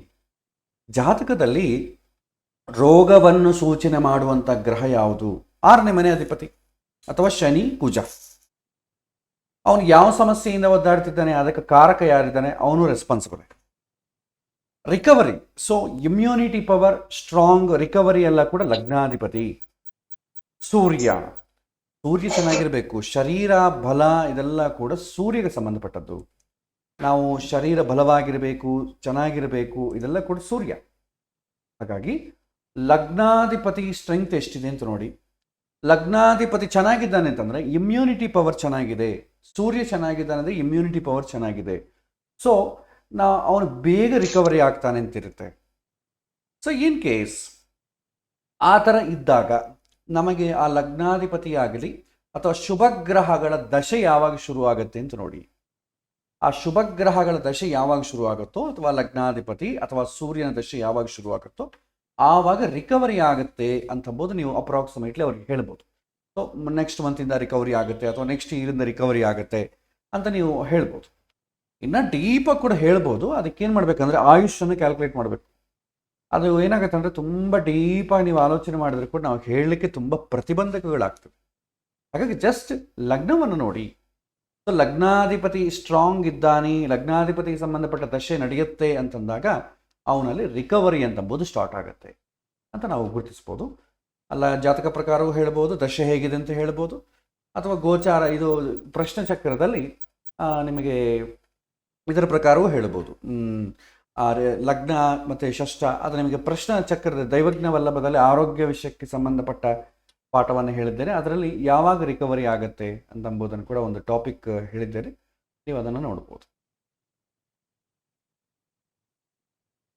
ಓಕೆ ಗುರುಗಳೇ, ನಮೋರ. Thank you. ಗುಡ್. ಗುರುಗಳೇ, ನಮಸ್ಕಾರ. ನಾನ್ ಸಾಧನಾ ಮಾತಾಡ್ತೀನಿ. ಸಾಧನ, ನಮಸ್ಕಾರ ಸಾಧನ ಅವರೇ, ಹೇಳಿ. ಗುರುಗಳೇ, ನಾವ್ ಇವಾಗ ಪ್ರಶ್ನಾ ಚಾಟಲ್ ಯೋಗೇಶ್ ಸರ್ ಕೇಳಿರೋ ಇದಕ್ಕೆ ಮೆಡಿಕಲ್ ಇದಕ್ಕೆ ನಾವು ಡ್ರೆಕರ್ನಲ್ ಆರ್ಡ್ ನೋಡ್ಬಹುದಾ? ಅವಾಗ ನೋಡ್ಬೋದಮ್ಮ. ದ್ರಿಕಾಣ ಲಾಡ್ ಅಂದರೆ ಯೂಶ್ವಲಿ ಏನು ಮಾಡ್ತೇವೆ ಅಂದರೆ ಯಾವ ಅಂಗದಲ್ಲಿ ಪ್ರಾಬ್ಲಮ್ ಆಗ್ತಾ ಇದೆ ಅಂತಂದಾಗ ದ್ರಿಕಾಣ ನೋಡ್ತೀವಮ್ಮ. ಅಂದರೆ Okay. What is the type of DC, so ಎಲ್ಲಿ ಪ್ರಾಬ್ಲಮ್ ಆಗ್ತಾ ಇದೆ ಅಂತ ಅಂಬೋದಕ್ಕೆ ದ್ರೇಕಾಣಾಧಿಪತಿ ಬೇಕು. ದ್ರೇಕಾಣವನ್ನು ಕೂಡ ನೀವು ಡೀಪಾಗಿ ನೋಡ್ಬೋದು. That is also good idea. But ವೈದ್ಯ ಜ್ಯೋತಿಷ್ಯದಲ್ಲಿ ಇದ್ರ ಬಗ್ಗೆ ಇನ್ನೂ ಡೀಪ್ ಆಗಿದೆ. ನಾನು ಹೇಳಿದ್ದು ಒಂದು ಸ್ವಲ್ಪ ಬೇಸಿಕ್ಸ್ ಅಷ್ಟೇ. ನೀವು ಡೀಪಾಗಿ ಹೋದಾಗ ಈ ಪ್ರಶ್ನೆಗಳಿಗೆಲ್ಲ ಉತ್ತರ ಸಿಗುತ್ತೆ. ಮೆಡಿಕಲ್ ಅಸ್ಟ್ರಾಲಜಿಯಲ್ಲಿ ಸ್ವಲ್ಪ ಟಚ್ ಮಾಡಿದೆ, ಸ್ವಲ್ಪ ನಮ್ಮ ಫಿಸಿಕಲ್ ಅನಾಟಮಿ ಸ್ವಲ್ಪ ನಮಗೆ ನಾಲೆಡ್ಜ್ ಅವೇರ್ನೆಸ್ ಇದ್ದು ನಾವು ಸ್ವಲ್ಪ ಮೆಡಿಕಲ್ ಅಸ್ಟ್ರಾಲಜಿ ಡೀಪಾಗಿ ಹೋದರೆ ನಮಗೆ ಯಾವಾಗ ಸಮಸ್ಯೆ ಬರುತ್ತೆ, ಏನು ಸಮಸ್ಯೆ ಬರುತ್ತೆ, ಎಲ್ಲಿ ಸಮಸ್ಯೆ ಬರುತ್ತೆ, ರಿಕವರಿ ಆಗುತ್ತೆ ಇಲ್ಲ ಅಂತ ಹೇಳ್ತಿದ್ರು. ಹಿಂದಿನ ಕಾಲದಲ್ಲಿ ಏನು ಮಾಡ್ತಿದ್ರು ಅಂದರೆ ಜ್ಯೋತಿಷ್ಯರು, ಪೌರೋಹಿತರು, ಆ ವೈದ್ಯರು ಎಲ್ಲರೂ ಒಬ್ಬರೇ ಆಗಿದ್ರು. ಪಾಪ ಯಾರೋ ಒಬ್ಬರು ನನಗೆ ತುಂಬ ರೋಗವಾಗಿದೆ, ನೀವು ಬಂದು ನಮ್ಮ ಮನೆಗೆ ನಮಗೆ ಇದನ್ನು ಉಪಶಮನಕ್ಕೆ ಒಂದು ಹೋಮ ಮಾಡಿಸ್ಕೊಳ್ಬೇಕು ಅಂತ ಕೇಳ್ತಾಯಿದ್ರು. ಇವ್ರೇನು ಮಾಡ್ತಿದ್ರು, ಹೋಗಿ ಅವ್ರ ಮನೆಯೆಲ್ಲ ನೋಡಿ ಅವ್ರ ಮನೆಯಲ್ಲಿ ಚಕ್ರ ಎಲ್ಲ ಹಾಕ್ತಿದ್ರು. ಹಾಕಿ ಅವರಿಗೆ ಇದು ರೋಗ ಕಡಿಮೆ ಆಗತ್ತೆ ಅಂತಂದ್ರೆ ಅವ್ರ ಮನೆ ಪೂಜಾ ಪುರಸ್ಕಾರ ಎಲ್ಲ ಮಾಡ್ತಿದ್ರು. ಇಲ್ಲ ಇದು ಕಡಿಮೆ ಆಗೋ ರೋಗ ಥರ ಕಾಣಿಸ್ತಿಲ್ಲ ಅಂತಂದರೆ ಅವ್ರ ಪಾಪ ಬಂದ್ಬಿಡ್ತಿದ್ರು. ಹೋಮ ಗೀಮ ಏನು ಮಾಡಿಸ್ತಿದ್ದಿಲ್ಲ. ಇಲ್ಲ ಇದು ಯಾಕೋ ಸರಿ ಬರ್ತಿಲ್ಲ, ನೀವು ದೈವ ಪ್ರಯತ್ನ, ನಿಮ್ಮ ಪ್ರಯತ್ನ ನೀವು ಮಾಡಿಕೊಳ್ಳಿ, ಹೋಮ ಗೀಮ ಏನು ಬೇಡ. ಅವರಲ್ಲಿ ಚಕ್ರವನ್ನು ಹಾಕಿ ನೋಡ್ತಿದ್ರು. ಹಿಂದಿನ ಕಾಲದಲ್ಲಿ ಬಹಳ ಇತ್ತು. ಹಿಂದಿನ ಕಾಲದಲ್ಲಿ ಅವರಿಗೆ ಸಕ್ಸಸ್ ಆಗತ್ತೆ ಅಂತಂದ್ರೆ ಅದು ಮಾಡಿಸ್ತಿದ್ರು. ಪಾಪ ಸಕ್ಸಸ್ ಆಗೋಲ್ಲ, ಚಾನ್ಸಸ್ ಕಡಿಮೆ ಅಂದರೆ ಸುಮ್ಮನೆ ಅವ್ರಿಗೆ ದುಡ್ಡು ಖರ್ಚಿಡಿಸೋದು ಯಾಕೆ ಅಂತೇಳಿ ಅವ್ರ ಪಾಪ ಸುಮ್ಮನೆ ಬಂದ್ಬಿಡ್ತಿದ್ರು. ಎಷ್ಟೋ ಜನ ಇದ್ದಾರೆ ಹಿಂದಿನ ಕಾಲದಲ್ಲಿ. ಒಂದು ಸಲ ಈ ಅಷ್ಟಮಂಗಳ ಪ್ರಶ್ನೆ ಅಂತದ್ದು ಹಾಕಿದರೆ 40 ಲಕ್ಷ ರೂಪಾಯಿ ತಗೊಳ್ಳೋರು ಇದ್ದಾರೆ. ಆದರೆ ಹೋದ್ಮೇಲೆ ಅವ್ರು ಹಾಕ್ತಾರೆ, ಅದು ಸಕ್ಸಸ್ ಆಗತ್ತೆ ಅಂತಂದ್ರೆ ಅವ್ರು ಮುಂದುವರಿತಾರೆ. ಸಕ್ಸಸ್ ಆಗಲ್ಲ ಅಂದರೆ ಬೇಡ್ರಿ ಪರವಾಗಿಲ್ಲ, ನಮ್ಮ ಚಾರ್ಜಿಗೆ ಕೊಟ್ಬಿಡಿ, ನಾವು ಹೊಟ್ಟೋಗ್ತೇವೆ, ಇದು ಬೇಡ, ಅವ್ರಿಗೆ ಸೂಕ್ಷ್ಮವಾಗಿ ಹೇಳ್ಬಿಡ್ತಿದ್ರು. ಬಟ್ ಇವತ್ತಿನ ದಿನ ಅದು ಕಷ್ಟ. ಸೊ ನಿಮಗೆ ಸಕ್ಸಸ್ ಆಗುತ್ತೋ ಇಲ್ವೋ ಅದು ನಮಗೆ ಸಂಬಂಧ ಇಲ್ಲ, ನಾವು ಬಂದು ಫಾರ್ಮ್ ಮಾಡಿಸ್ಕೊಟ್ಟು ಹೋಗ್ಬಿಡ್ತೇವೆ ಮನೆಗೆ. ಆದರೆ ಆಯಿತು, ಇಲ್ಲದ್ರೆ ಇಲ್ಲ. ಬಟ್ ಅದಕ್ಕೂ ನಮಗೂ ಸಂಬಂಧ ಇಲ್ಲ. ಆರೋಗ್ಯ ಚೆನ್ನಾಗಾಗಬೇಕಾ, ಸುದರ್ಶನ ಹೋಮ, ಮೃತ್ಯುಂಜಯ ಹೋಮ, ಧನ್ವಂತರಿ ಹೋಮ ಮಾಡಿಸ್ಬಿಡ್ತೇವೆ. ಅದು ಸಕ್ಸಸ್ ಆಗುತ್ತೋ ಇಲ್ಲೋ ನೀವು ನಮ್ಮನ್ನು ಕೇಳೋಂಗಿಲ್ಲ. ಯಾಕೆಂತಂದರೆ ಜ್ಯೋತಿಷ್ಯ ಬೇರೆ, ಪೌರೋಹಿತ ಬೇರೆ, ವೈದ್ಯ ಬೇರೆ, ಒಬ್ಬರಿಗೊಬ್ರು ಕೋಆರ್ಡಿನೇಷನ್ ಇರಲ್ಲ. ಹಾಗಾಗಿ ಡೀಪಾಗಿ ನೀವು ಮೆಡಿಕಲಿಗೆ ಸಂಬಂಧಪಟ್ಟದ್ದು ಏನೇ ನೋಡಬೇಕಾದ್ರೂ ಮೆಡಿಕಲ್ ಅಸ್ಟ್ರಾಲಜಿ ನೋಡ್ತೇವೆ. ಸದ್ಯ ಮುಂದದಲ್ಲಿ ನಮಗೆ ಸಮಯ ಅನುಕೂಲ ಆದರೆ ವೈದ್ಯಕ್ಕೆ ಸಂಬಂಧಪಟ್ಟ ಜ್ಯೋತಿಷ್ಯವನ್ನು ಕೂಡ ನಾವು ಮುಂದುವರಿಸೋಣ. ಅದರಲ್ಲಿ ನಿಮಗೆ ಇದು ವಿಷಯ ಹೆಚ್ಚು ಕವರ್ ಆಗ್ತದೆ. Thank you. ಯೋಗೇಶ್ ಅವರೇ ಕೇಳಿ. ನಾವು ಪ್ರೆಡಿಕ್ಷನ್ ತಿಥಿ ಬೇಸ್ ಮೇಲೂ ಹೇಳ್ಬಹುದಾ? ತಿಥಿ ಬೇಸ್ ಮೇಲೆ ನಾವು ಪ್ರೆಡಿಕ್ಷನ್ ಹೇಳಲಿಕ್ಕೆ ಹೆಚ್ಚು ಸೂತ್ರಗಳೇನಿಲ್ಲ. ಈಗ ಬೃಹತ್ ಪರಾಶರ, ಬೃಹತ್ ಜಾತಕದಲ್ಲಿರುವಂಥ ಸ್ಟ್ಯಾಂಡರ್ಡ್ ರೂಲ್ಸ್ ಪ್ರಕಾರ ತಿಥಿಯನ್ನು ಹೆಚ್ಚು ನಾವು ಕನ್ಸಿಡರ್ ಮಾಡಲ್ಲ. ಯಾಕೆ ತಿಥಿಯನ್ನು ಕನ್ಸಿಡರ್ ಮಾಡಲ್ಲ ಅಂದರೆ ಮನುಷ್ಯ ಜೀವಂತವಾಗಿರೋವರೆಗೂ ಮನಸ್ಸು ಅಂತಂಬುದು ಪ್ರಧಾನವಾಗಿರುತ್ತೆ. ಮನಸ್ಸಿಗೆ ಕಾರಕ ಯಾರು? ಚಂದ್ರ. ಚಂದ್ರ ಯಾವ ನಕ್ಷತ್ರದ ಮೇಲೆ ಇರ್ತಾರೋ ಅದನ್ನೇ ನಾವು ಬೇಸ್ ಮಾಡಿಕೊಂಡು ಚಂದ್ರನ ನೋಡಿಕೊಂಡು ನಾವು ಪ್ರೆಡಿಕ್ಟ್ ಮಾಡ್ತೇವೆ. ಮನುಷ್ಯ ಈ ಶರೀರದ ಬಿಟ್ಟು ಹೋಗೋದು ಅಂತಂದ್ರೆ ಯಾವಾಗ? ಮನಸ್ಸು ಅಸ್ತಂಗತ, ಮನಸ್ಸಿನ ಮೇಲೆ ಚಂದ್ರನ ಮೇಲೆ ಸೂರ್ಯನ ಅದನ್ನೇನಂತೇವೆ ನಾವು ಕಲೆಗಳು ಅಂತೇವೆ, ಅದನ್ನೇ ತಿಥಿ ಅಂತೀವಿ. The longitude difference between sun and moon, ಅದರಿಂದನೇ ನಮಗೆ ತಿಥಿ ಫಾರ್ಮ್ ಆಗುತ್ತೆ. ಸೊ ತಿಥಿ ಅಂತಂಬೋದು ನಾವು ಯಾವಾಗ ಕನ್ಸಿಡರ್ ಮಾಡ್ತೇವೆ ಅಂದರೆ ಯೂಶುವಲಿ ಉತ್ತರ ಸಂಸ್ಕಾರಗಳಿಗೆ ಬಳಸ್ತೇವೆ. ಅಂದರೆ ಏನು? ಈ ಜೀವ ಶರೀರವನ್ನು ಬಿಟ್ಟು ಹೋದ ಮೇಲೆ ಯಾವ ತಿಥಿಯೆಲ್ಲ ಸತ್ತಿದ್ದಾನೆ, ಮತ್ತೆ ಪ್ರತಿ ವರ್ಷ ಯಾವ ತಿಥಿಯಲ್ಲಿ ಶ್ರಾದ್ದಾದಿಗಳನ್ನು ಮಾಡಬೇಕು ಅಂತಂಬೋದು ತಿಥಿ ಇಂಪಾರ್ಟೆಂಟ್. ಹುಟ್ಟಿದಿಂದ ಸಾಯೋವರೆಗೂ ಜನ್ಮ ನಕ್ಷತ್ರ ಇಂಪಾರ್ಟೆಂಟ್.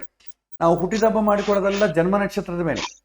ಇನ್ ಕೇಸ್ ನಮಗೆ ಏನಾದರೂ ಪ್ರಾಬ್ಲಮ್ ಆಯ್ತು ಅಂದ್ಕೊಳ್ಳಿ, ಸಪೋಸ್ ಆರೋಗ್ಯ ತೊಂದರೆ ಆಯಿತು, ನೀವೇನು ಮಾಡ್ತೀರಿ? ಜನ್ಮ ನಕ್ಷತ್ರ ಶಾಂತಿ ಮಾಡಿಸ್ತೀರಿ. ಜನ್ಮ ತಿಥಿ ಶಾಂತಿ ಯಾರು ಮಾಡಿಸಲ್ಲ.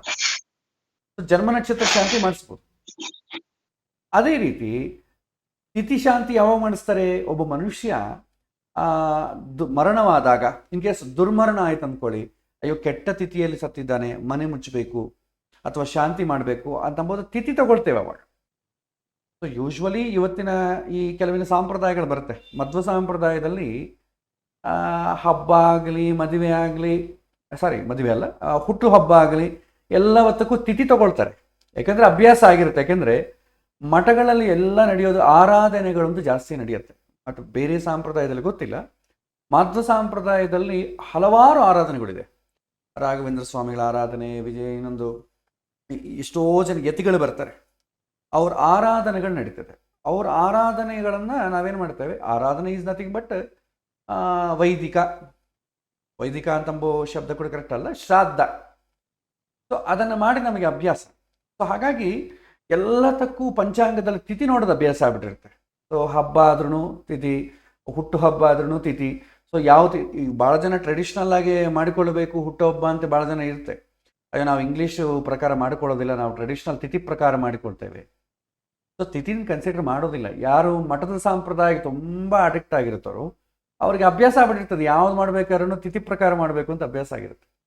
ಯೂಶ್ವಲಿ ಉತ್ತರ ಕ್ರಿಯೆಗಳನ್ನೆಲ್ಲ ಕೂಡ ನಾವು ತಿಥಿ ಪ್ರಕಾರ ಮಾಡ್ತೇವೆ. ಪಿತೃಕಾರಕನಾದಂಥ ಸೂರ್ಯ, ಮನೋಕಾರಕನಾದಂಥ ಚಂದ್ರ, ಅದರ ಲಾಂಗಿಟ್ಯೂಡ್ ಡಿಫ್ರೆನ್ಸೇ ನಿಮಗೆ ತಿಥಿ ಅಂತ ಬರುತ್ತೆ. ಆದರೆ ಜೀವಂತವಾಗಿದ್ದಾಗ ಓನ್ಲಿ ಚಂದ್ರನನ್ನು ಮಾತ್ರ ಕನ್ಸಿಡರ್ ಮಾಡ್ತೇವೆ. ನಾವು ಗುಡಿಯಲ್ಲಿ ಹೋದಾಗ ಏನಾದರೂ ಇದು ಮಾಡ್ತಾರೆ, ಗೋತ್ರನಾಮಗಳು ಹೇಳ್ಕೊಂಡು ಸಂಕಲ್ಪ ಮಾಡೋ ಕಾಲಕ್ಕೆ ನಿಮ್ಮ ನಕ್ಷತ್ರ ಏನಂತ ಕೇಳ್ತಾರೆ, ನಿಮ್ಮ ತಿಥಿ ಏನಂತ ಅವ್ರು ಕೇಳಲ್ಲ. ಎಲ್ಲರೂ ನೀವು ಅಬ್ಸರ್ವ್ ಮಾಡಿ, ನಿಮ್ಮ ಜನ್ಮತಿಥಿ ಏನು, ಜನ್ಮತಿಥಿ ಮೇಲೆ ಯಾರೂ ನಿಮಗೆ ಸಂಕಲ್ಪ ಮಾಡಲ್ಲ. ನಿಮಗೆ ಎಲ್ಲೇ ಸಂಕಲ್ಪ ಬರುತ್ತೆ ನೋಡಿ, ಇಂಥ ತಿಥಿಯಲ್ಲಿ ಹುಟ್ಟಿದ್ದಾನೆ ಅಂತ ಎಲ್ಲಿ ಬರಲ್ಲ. ಆದರೆ ಸತ್ತ ನಂತರ ಯಾವ ತಿಥಿಯಲ್ಲಿ ಹುಟ್ಟಿದ್ದಾರೆ ಅಂತ ಕೇಳ್ತಾರೆ. ಸೊ ಹಾಗಾಗಿ ಜೀವಂತವಾಗಿರೋ ಕಾಲಕ್ಕೆ ತಿಥಿ ಅಷ್ಟು ಪ್ರಯಾರಿಟಿ ಕೊಡುವಂಥ ಸಂದರ್ಭಗಳು ನಮ್ಮ ಜ್ಯೋತಿಷ್ಯದಲ್ಲಿ ಇಲ್ಲಿ ಕಾಣಲ್ಲ. ನಾವು ಈ ಶರೀರವನ್ನು ಬಿಟ್ಟ ನಂತರ ತಿಥಿಗೆ ಪ್ರಯಾರಿಟಿ ಕೊಡುವಂಥ ಹಲವಾರು ವಿಷಯಗಳು ಬರುತ್ತೆ. ಆದರೆ ಜ್ಯೋತಿಷ್ಯದಲ್ಲಿ ಯಾವಾಗೂ ಕೂಡ ಹುಟ್ಟಿನಿಂದ ಸಾಯೋವರೆಗೆ ಜ್ಯೋತಿಷ್ಯದ ಬಗ್ಗೆ ನಾವು ಟಚ್ ಮಾಡ್ತೇವೆ. ಹಾಗಾಗಿ ತಿಥಿ ಮೇಲೆ ಪ್ರಿಡಿಕ್ಟ್ ಮಾಡುವಂಥ ವಿಚಾರ ಜಾಸ್ತಿ ಇಲ್ಲ. ಅಂದರೆ ಹುಟ್ಟೋ ಸಮಯದಲ್ಲಿ ಏನು ಮಾಡ್ತೇವೆ, ಹುಟ್ಟಿದ ತಿಥಿ ಚೆನ್ನಾಗಿದೆಯಾ ಇಲ್ಲೋ ಅದು ಶಾಂತಿ ಮಾಡಿಸ್ಕೊಳ್ಳೋಕೆ ಕೇಳ್ತೀವಿ ಆಗಲಿ, ಅದು ಆ ಹುಟ್ಟು ಸಂದರ್ಭದಲ್ಲಿ ಮಾತ್ರವೇ. ಮತ್ತೆ ಪ್ರತಿ ವರ್ಷ ಆ ತಿಥಿಯನ್ನು ಕನ್ಸಿಡರ್ ಮಾಡಿಕೊಳ್ಳೋದು ಅವಶ್ಯಕತೆ ಇಲ್ಲ. ಯಾರಿಗಾದ್ರೂ ಅವರ ಜನ್ಮತಿಥಿ ಗೊತ್ತಿದೆಯಾ? ಗೊತ್ತಿರಲ್ಲ. ಜನ್ಮ ನಕ್ಷತ್ರ ಗೊತ್ತಿರುತ್ತೆ, ಜನ್ಮ ರಾಶಿ ಗೊತ್ತಿರುತ್ತೆ. ಜನ್ಮತಿಥಿ ನೆನಪಿಟ್ಕೊಳ್ಳೋ ಅವಶ್ಯಕತೆ ಯಾರಿಗೂ ಇಲ್ಲ. ಆದರೆ ಯಾರಾದರೂ ಕಾಲವಾಗಿದ್ರೆ ನಮ್ಮ ತಂದೆಯವರು, ನಮ್ಮ ತಾತ ಅವರು ಈ ತಿಥಿಯಲ್ಲಿ ಸತ್ತರು, ಅವ್ರದ್ದು ನಕ್ಷತ್ರ ಬೇಕಾಗಿಲ್ಲ, ತಿಥಿ ಬೇಕಾಗ್ತದೆ. ಹಾಗಾಗಿ ತಿಥಿ ಮೇಲೆ ಹೆಚ್ಚು ಪ್ರಿಡಿಕ್ಷನ್ಸ್ ಇಲ್ಲ. ಆದರೂ common sense point of view ಏನಂತಂದರೆ, ಜೀವಂತವಾಗಿರೋರ್ಗೂ ತಿಥಿಯ ಅವಶ್ಯಕತೆ ಇಲ್ಲ. ಸೊ ಸತ್ತ ನಂತರ ನಕ್ಷತ್ರದ ಅವಶ್ಯಕತೆ ಇಲ್ಲ, ಅವಾಗ ತಿಥಿ ಅವಶ್ಯಕತೆ ಬೇಕು. ಅದು ಶ್ರಾದ್ದಗಳನ್ನ ಮಾಡಿಕೊಳ್ಳೋದಕ್ಕೆ. ಆ ಶ್ರಾದ್ದಗಳು ಮಾಡಿಕೊಳ್ಳೋದು ಯಾರಿಗೆ? ಪಿತೃದೇವತೆಗಳಿಗೆ, ಪಿತೃಗಳಿಗೆ ಅಲ್ಲ. ನಮ್ಮ ತಂದೆ ಯಾರು ಹೋಗಿರ್ತಾರೆ ಅವರಿಗಲ್ಲ, ಅವರನ್ನು ಗೈಡ್ ಮಾಡುವಂಥ ದೊಡ್ಡ ಡಿಪಾರ್ಟ್ಮೆಂಟ್ ಇರುತ್ತೆ. ವಸು, ರುದ್ರ, ಆದಿತ್ಯ ಅಂತ ಒಂದು 100 ಮೆಂಬರ್ಸ್ ಡಿಪಾರ್ಟ್ಮೆಂಟ್ ಇದೆ. ಅವರನ್ನು ಆರಾಧನೆ ಮಾಡ್ತೀವಿ ನಾವು. ಇಂದ್ರ, ವರುಣ, ಮಳೆಗೋಸ್ಕರ, ಬೆಳೆಗೋಸ್ಕರ ಹೆಂಗೆ ಆರಾಧನೆ ಮಾಡ್ತೀವೋ, ಸತ್ತ ನಂತರ ಜೀವಗೆ ಸದ್ಗತಿ ಆಗಬೇಕು ಅಂತ ವಸು, ರುದ್ರ, ಆದಿತ್ಯಗಳಿರ್ತಾರೆ. ಸೊ ಅವರನ್ನು ಪ್ರಾರ್ಥನೆ ಮಾಡಿಕೊಳ್ಳಕ್ಕೆ ನಾವು ಮಾಡ್ತೇವೆ. ಅವಾಗ ತಿಥಿ ಅಂತ ಅಂಬೋದು ಇಂಪಾರ್ಟೆಂಟ್ ಆಗಿ ನಾವು ವ್ಯವಹಾರದಲ್ಲಿ ತಿಥಿಯನ್ನು ಇಂಪಾರ್ಟೆಂಟ್ ಅಂತ ಕೊಡ್ತೇವೆ. ಸೊ ಉಳಿದ ಸಮಯದಲ್ಲಿ ತಿಥಿ ಪ್ರಯಾರಿಟಿ ಅಷ್ಟಿಲ್ಲ. ಸೊ ಹಾಗಾಗಿ ಅದರ ಬಗ್ಗೆ ತಲೆ ಕೆಡಿಸ್ಕೊಳ್ಬೇಕಾದ ಅವಶ್ಯಕತೆ. ಎಸ್, ನಮಸ್ಕಾರ, ಹೇಳಿ. ಮಂಜುನಾಥ್ ಅಂತ. ಈಗ ಲಗ್ನಾಧಿಪತಿ ಲಗ್ನದಲ್ಲೇ ಇದ್ದು ನವಾಂಶದಲ್ಲಿ ನೀಚ ಸ್ಥಾನದಲ್ಲಿ ಇದ್ರೆ ಅದ್ರ ರಿಸಲ್ಟ್ ಹೇಗಿರುತ್ತೆ? ಡಿಪೆಂಡ್ಸ್ ನೀವು ಯಾವ ವಿಷಯದ ಬಗ್ಗೆ ನೋಡ್ತೀರೋ ಅದರ ಮೇಲೆ. ಲಗ್ನ ಅದೇನಂತಂದ್ರೆ ಬಲವನ್ನು ನೋಡೋದಷ್ಟೇ. ಲಗ್ನಾಧಿಪತಿ ಲಗ್ನದಲ್ಲೇ ಇದ್ದಾನೆ ಅಂತಂದ್ರೆ ರಾಶಿ ಚಕ್ರದಲ್ಲಿ ಬಲವಾಗಿದೆ. ಯಾಕೆಂದ್ರೆ ಸ್ವಕ್ಷೇತ್ರ ಅಲ್ವಾ, ಲಗ್ನಾಧಿಪತಿ ಲಗ್ನದಲ್ಲೇ ಇರೋದ್ರೆ ಸ್ವಕ್ಷೇತ್ರ. ಅದೇ ಗ್ರಹ ನವಾಂಶದಲ್ಲಿ ನೀಚನಾಗಿದ್ದಾನೆ ಅಂತಂದ್ರೆ ಬಲಹೀನ. ಈ ಎರಡರ ಆವರೇಜ್ ತಗೊಳ್ಳಿ, ಇಲ್ಲಿ ಬಲ, ಅಲ್ಲಿ ಬಲಹೀನ. ಅಥವಾ ರಾಶಿ ಚಕ್ರದಲ್ಲಿ ಉಚ್ಚ ಸ್ಥಾನದಲ್ಲಿದ್ದಾನೆ, ನವಾಂಶ ಚಕ್ರದಲ್ಲಿ ನೀಚ ಸ್ಥಾನದಲ್ಲಿದ್ದ, ವೈಸ್ ವರ್ಸ. ಈ ಥರ ತಗೊಂಡಾಗ ಏನಾಗುತ್ತೆ ಅಂದರೆ ಮಿಕ್ಸ್ಡ್ ರಿಸಲ್ಟ್ಸ್ ಬರುತ್ತೆ. ಸೊ ಅದೇನಾಗುತ್ತೆ, ಆ ಗ್ರಹ ಅರ್ಧ ಬಲವಂತವಾಗ್ತದೆ. ಸೊ ರಾಶಿ ಚಕ್ರದಲ್ಲಿ ಸ್ವಕ್ಷೇತ್ರದಲ್ಲಿರೋದ್ರಿಂದ ತುಂಬ ಬಲಿಷ್ಠವಾಗಿದ್ದಾನೆ, ಆದರೆ ನವಾಂಶದಲ್ಲಿ ನೀಚನಾಗಿದ್ದಾನೆ ಅಂತ ತುಂಬ ಬಲಹೀನವಾಗಿದ್ದಾನೆ. ಈ ಎರಡರೆಲ್ಲ ಆವರೇಜ್ ಮಾಡಿ ಅಂದರೆ ಏನು, ಮಿಕ್ಸ್ಡ್ ರಿಸಲ್ಟ್ಸ್ ಕೊಡುತ್ತೆ ಅಂತ ನಾವು ಪ್ರೆಡಿಕ್ಟ್ ಮಾಡ್ತೇವೆ. ಅದು ಏನು, ಆ ಯಾವ ವಿಷಯ ಕೇಳ್ತಾರೋ ಅಥವಾ ಆ ಗ್ರಹ ಯಾವುದನ್ನು ಸೂಚನೆ ಮಾಡ್ತದೋ, ಯಾವ ವಿಷಯವನ್ನು ಸೂಚನೆ ಮಾಡ್ತದೋ ಆ ವಿಷಯಕ್ಕೆ ಮಿಕ್ಸ್ಡ್ ರಿಸಲ್ಟ್ಸ್ ಅಂತ ನಾವು ಹೇಳಬೇಕು. ಅಂದರೆ ಅರ್ಧ ಅನುಕೂಲ ಆಗ್ತದೆ, ತುಂಬ ಸ್ಟ್ರಾಂಗೂ ಅಲ್ಲ, ತುಂಬ ವೀಕು ಅಲ್ಲ, ಅದು 50% ಫಲವನ್ನು ಕೊಡಬಹುದು ಅಂತ ನಾವು ಊಹಿಸ್ಬೋದು. ಧನ್ಯವಾದಗಳು. ನಮಸ್ಕಾರ, ಹೇಳಿ ಕುಮಾರಸ್ವಾಮಿ ಅವರೇ. ಇದು ಗೃಹ ಯುದ್ಧದ ಬಗ್ಗೆ ಸ್ವಲ್ಪ ಹೇಳ್ತೀರಾ? ಗ್ರಹ ಯುದ್ಧ. ಸೊ ಗ್ರಹ ಯುದ್ಧ ಅಂತಂದ್ರೆ ಎರಡು ಗ್ರಹಗಳು ಒಂದೇ ರಾಶಿಯಲ್ಲಿ ಹತ್ತಿರ ಇದ್ದಾಗ ಆ ಎರಡು ಗ್ರಹಗಳು ಒಂದು ವೇಳೆ ಯುದ್ಧ ಮಾಡಿಕೊಂಡ್ರೆ ಯಾರು ಗೆಲ್ತಾರೆ ಅದನ್ನು ಕ್ಯಾಲ್ಕುಲೇಷನ್ ರೂಪದಲ್ಲಿ ಮಾಡ್ತೇವೆ. ಆ ಗ್ರಹ ಯುದ್ಧದಲ್ಲಿ ಎರಡಿಬ್ಬರುಗಳಲ್ಲಿ ಯಾರಿಗೋ ಒಬ್ಬರಿಗೆ ಸ್ಟ್ರೆಂತ್ ಇರುತ್ತೆ. ಅದು ನಮಗೆ ಷಡ್ಬಲವನ್ನು ಕ್ಯಾಲ್ಕುಲೇಟ್ ಮಾಡೋ ಕಾಲಕ್ಕೆ ಎರಡು ಗ್ರಹಗಳಲ್ಲಿ ಯಾವುದು ಸ್ಟ್ರಾಂಗ್ ಇದೆ, ಇದು ಯಾವುದಕ್ಕೋಸ್ಕರ ನಾವು ಎವ್ಯಾಲ್ಯೂಯೇಟ್ ಮಾಡ್ತೀವಿ ಅಂದರೆ, ಯೂಶ್ವಲಿ ದಶೆ ಅಂತರ್ದಶೆ ಬಂದಾಗ, ಈ ಎರಡು ಗ್ರಹಗಳ ದಶೆ ಬಂದಾಗ ಯಾವುದಕ್ಕೆ ಹೆಚ್ಚು ಪ್ರಯಾರಿಟಿ ಇರುತ್ತೆ, ಆ ಗ್ರಹ ಯುದ್ಧದಲ್ಲಿ ಯಾವುದು ಹೆಚ್ಚು ಸ್ಟ್ರಾಂಗ್ ಆಗಿರುತ್ತೋ ಅದರ ಡಾಮಿನೇಷನ್ ಜಾಸ್ತಿ ಇರುತ್ತೆ. ಅದು ಒಳ್ಳೆಯದಾಗ್ಬೋದು, ಕೆಟ್ಟದಾಗ್ಬೋದು. ಒಂದು ಶುಭಗ್ರಹ ಒಂದು ಪಾಪಗ್ರಹ ಜೊತೆಯಾಗಿದೆ ಗ್ರಹ ಯುದ್ಧದಲ್ಲಿ, ಶುಭಗ್ರಹ ಗೆಲ್ಲುತ್ತೆ ಅಂತಂದಾಗ ಏನಾಗುತ್ತೆ, ಒಳ್ಳೆಯದಾಗ್ತದೆ. ಪಾಪಗ್ರಹ ಗೆಲ್ಲುತ್ತೆ ಅಂತಂದಾಗ ಕೆಟ್ಟದಾಗ್ತದೆ. ಈಗ ಗುರು ಶನಿ ಇದ್ದಾರೆ, ಪಂಚಮ ಸ್ಥಾನದಲ್ಲಿದ್ದಾರೆ. ಪಂಚಮ ಸ್ಥಾನ ಇದ್ದರೆ ಸಂತಾನ ಸ್ಥಾನದಲ್ಲಿ ಗುರು ಮತ್ತು ಶನಿ, ಗುರುಗ್ರಹ ಇರೋದು ಒಳ್ಳೆಯದೇ, ಯಾಕಂದರೆ ಕೋಣ ಸ್ಥಾನದಲ್ಲಿದ್ದಾನೆ. ಬಟ್ ಶನಿ ಪಂಚಮ ಸ್ಥಾನದಲ್ಲಿದ್ದರೆ ಏನಾಗುತ್ತೆ, ಡಿಲೇ ಆಗುತ್ತೆ. ಆವಾಗ ಗ್ರಹ ಯುದ್ಧದಲ್ಲಿ ಶನಿಯ ಡಾಮಿನೇಷನ್ ಜಾಸ್ತಿ ಇತ್ತು ಅಂದ್ಕೊಳ್ಳಿ, ಡಿಲೇ ಜಾಸ್ತಿ ಆಗ್ತದೆ. ಗುರುವಿನ ಡಾಮಿನೇಷನ್ ಜಾಸ್ತಿ ಇತ್ತು ಅಂದ್ಕೊಳ್ಳಿ, ಡಿಲೇ ಕಡಿಮೆ ಆಗ್ತದೆ, ಬೇಗ ಮಕ್ಕಳಾಗ್ತದೆ. ಸೊ ಎರಡು ಗ್ರಹಗಳಲ್ಲಿ ಯಾವುದು ಹೆಚ್ಚು ಬಲ ಅಂತ ತಿಳ್ಕೊಳ್ಬೇಕಾದ್ರೆ ಗ್ರಹ ಯುದ್ಧ ಅಂತ ನೋಡ್ತೇವೆ. ಅಂದರೆ ಇಬ್ಬರಲ್ಲಿ ಕೂಡ ಯಾರು ಪವರ್ಫುಲ್ ಆಗಿದ್ದಾರೆ. ಸೊ ಯೂಶ್ವಲಿ ಸಂಯೋಗ ಅಂತಂಬೋ ಕಾನ್ಸೆಪ್ಟ್ ಬಂದಾಗ ಈ ಎರಡು ಗ್ರಹಗಳಲ್ಲಿ ಯಾವುದು ಹೆಚ್ಚು ಫೇವರ್ ಮಾಡುತ್ತೆ ಅಂತ ತಿಳ್ಕೊಳ್ಬೇಕಾದ್ರೆ ಈ ಗ್ರಹ ಯುದ್ಧ ಅಂತಂಬೋ ಕಾನ್ಸೆಪ್ಟ್ ನೋಡ್ತೇವೆ. ಇದು ನಿಮಗೆ ಷಡ್ಬಲ ಕ್ಯಾಲ್ಕುಲೇಷನ್ ಒಳಗೆ ಬರುತ್ತೆ. ನಿಮಗೆ ಕ್ವಶನ್ ಇಷ್ಟೇ, ಎರಡು ಗ್ರಹಗಳಲ್ಲಿ ಯಾವುದು ಪವರ್ಫುಲ್ ಅಂತ ತಿಳ್ಕೊಳ್ಬೇಕಾದ್ರೆ ಗ್ರಹ ಯುದ್ಧವನ್ನು ಕ್ಯಾಲ್ಕುಲೇಟ್ ಮಾಡಿ ಅದರಲ್ಲಿ ಯಾರಿಗೆ ಹೆಚ್ಚು ಪಾಯಿಂಟ್ಸ್ ಬಂದಿದೆಯೋ ಅವರು ಸ್ಟ್ರಾಂಗ್ ಆಗಿದ್ದಾರೆ ಅಂತ ನಾವು ತಿಳ್ಕೊಳ್ತೇವೆ. ಇದು ಗ್ರಹ ಯುದ್ಧ. ಗುರುಗಳೇ, ಈಗ ಕ್ವಶನ್ ನಡೀತಲ್ವಾ ಗ್ರಹ ಯುದ್ಧದ ಬಗ್ಗೆ, ಪ್ಲಾನೆಟರಿ ವಾರ್. ಎಸ್, ಅದರಲ್ಲಿ ನಾರ್ತ್ ಡೆಕ್ಲಿನೇಷನ್ ಅಂದ್ರೆ ಟುವರ್ಡ್ಸ್ ನಾರ್ತ್ ಇರೋದು ವಿನ್ನರ್ ಅಂತ ತಗೋಬಹುದಾ?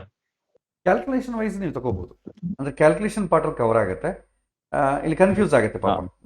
ನಾರ್ತ್ ಡೆಕ್ಲೇಷನ್ ಅಂದ್ರೆ ಪಾಪ ಎಲ್ಲರಿಗೂ ಕನ್ಫ್ಯೂಸ್ ಆಗ್ಬಿಡುತ್ತೆ.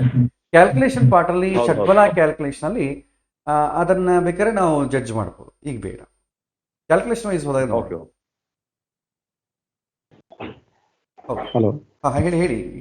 ಹಾಗಾಗಿ ನಾವು ಇದಕ್ಕಿಂತ ಹೆಚ್ಚಾಗಿ ಭಗವದ್ಗೀತೆ ಮೇಲೆ ಜಾಸ್ತಿ ಫೋಕಸ್ ಮಾಡಿ ಸರಿಯಾದ ನಡತೆ, ಸರಿಯಾದ ದಾರಿಯಲ್ಲಿ ಹೋಗಂತದ್ದಾದ್ರೆ ಇವೆಲ್ಲ ಎಷ್ಟೊಂದು ಕಡಿಮೆ ಆಗ್ತದೆ. ಹಲೋ, ಅಲ್ಲ, ಇನ್ನೊಂದ್ಸಲ ಕೇಳಿ, ನಿಮ್ಮ ಹೆಸರು? ಮಂಜುನಾಥ್ ಅಂತ. ಹೇಳಿ, ಇನ್ನೊಂದ್ಸಲ ಕೇಳಿ ಪ್ರಶ್ನೆಯನ್ನ ಕ್ಲಿಯರ್ ಆಗಿ.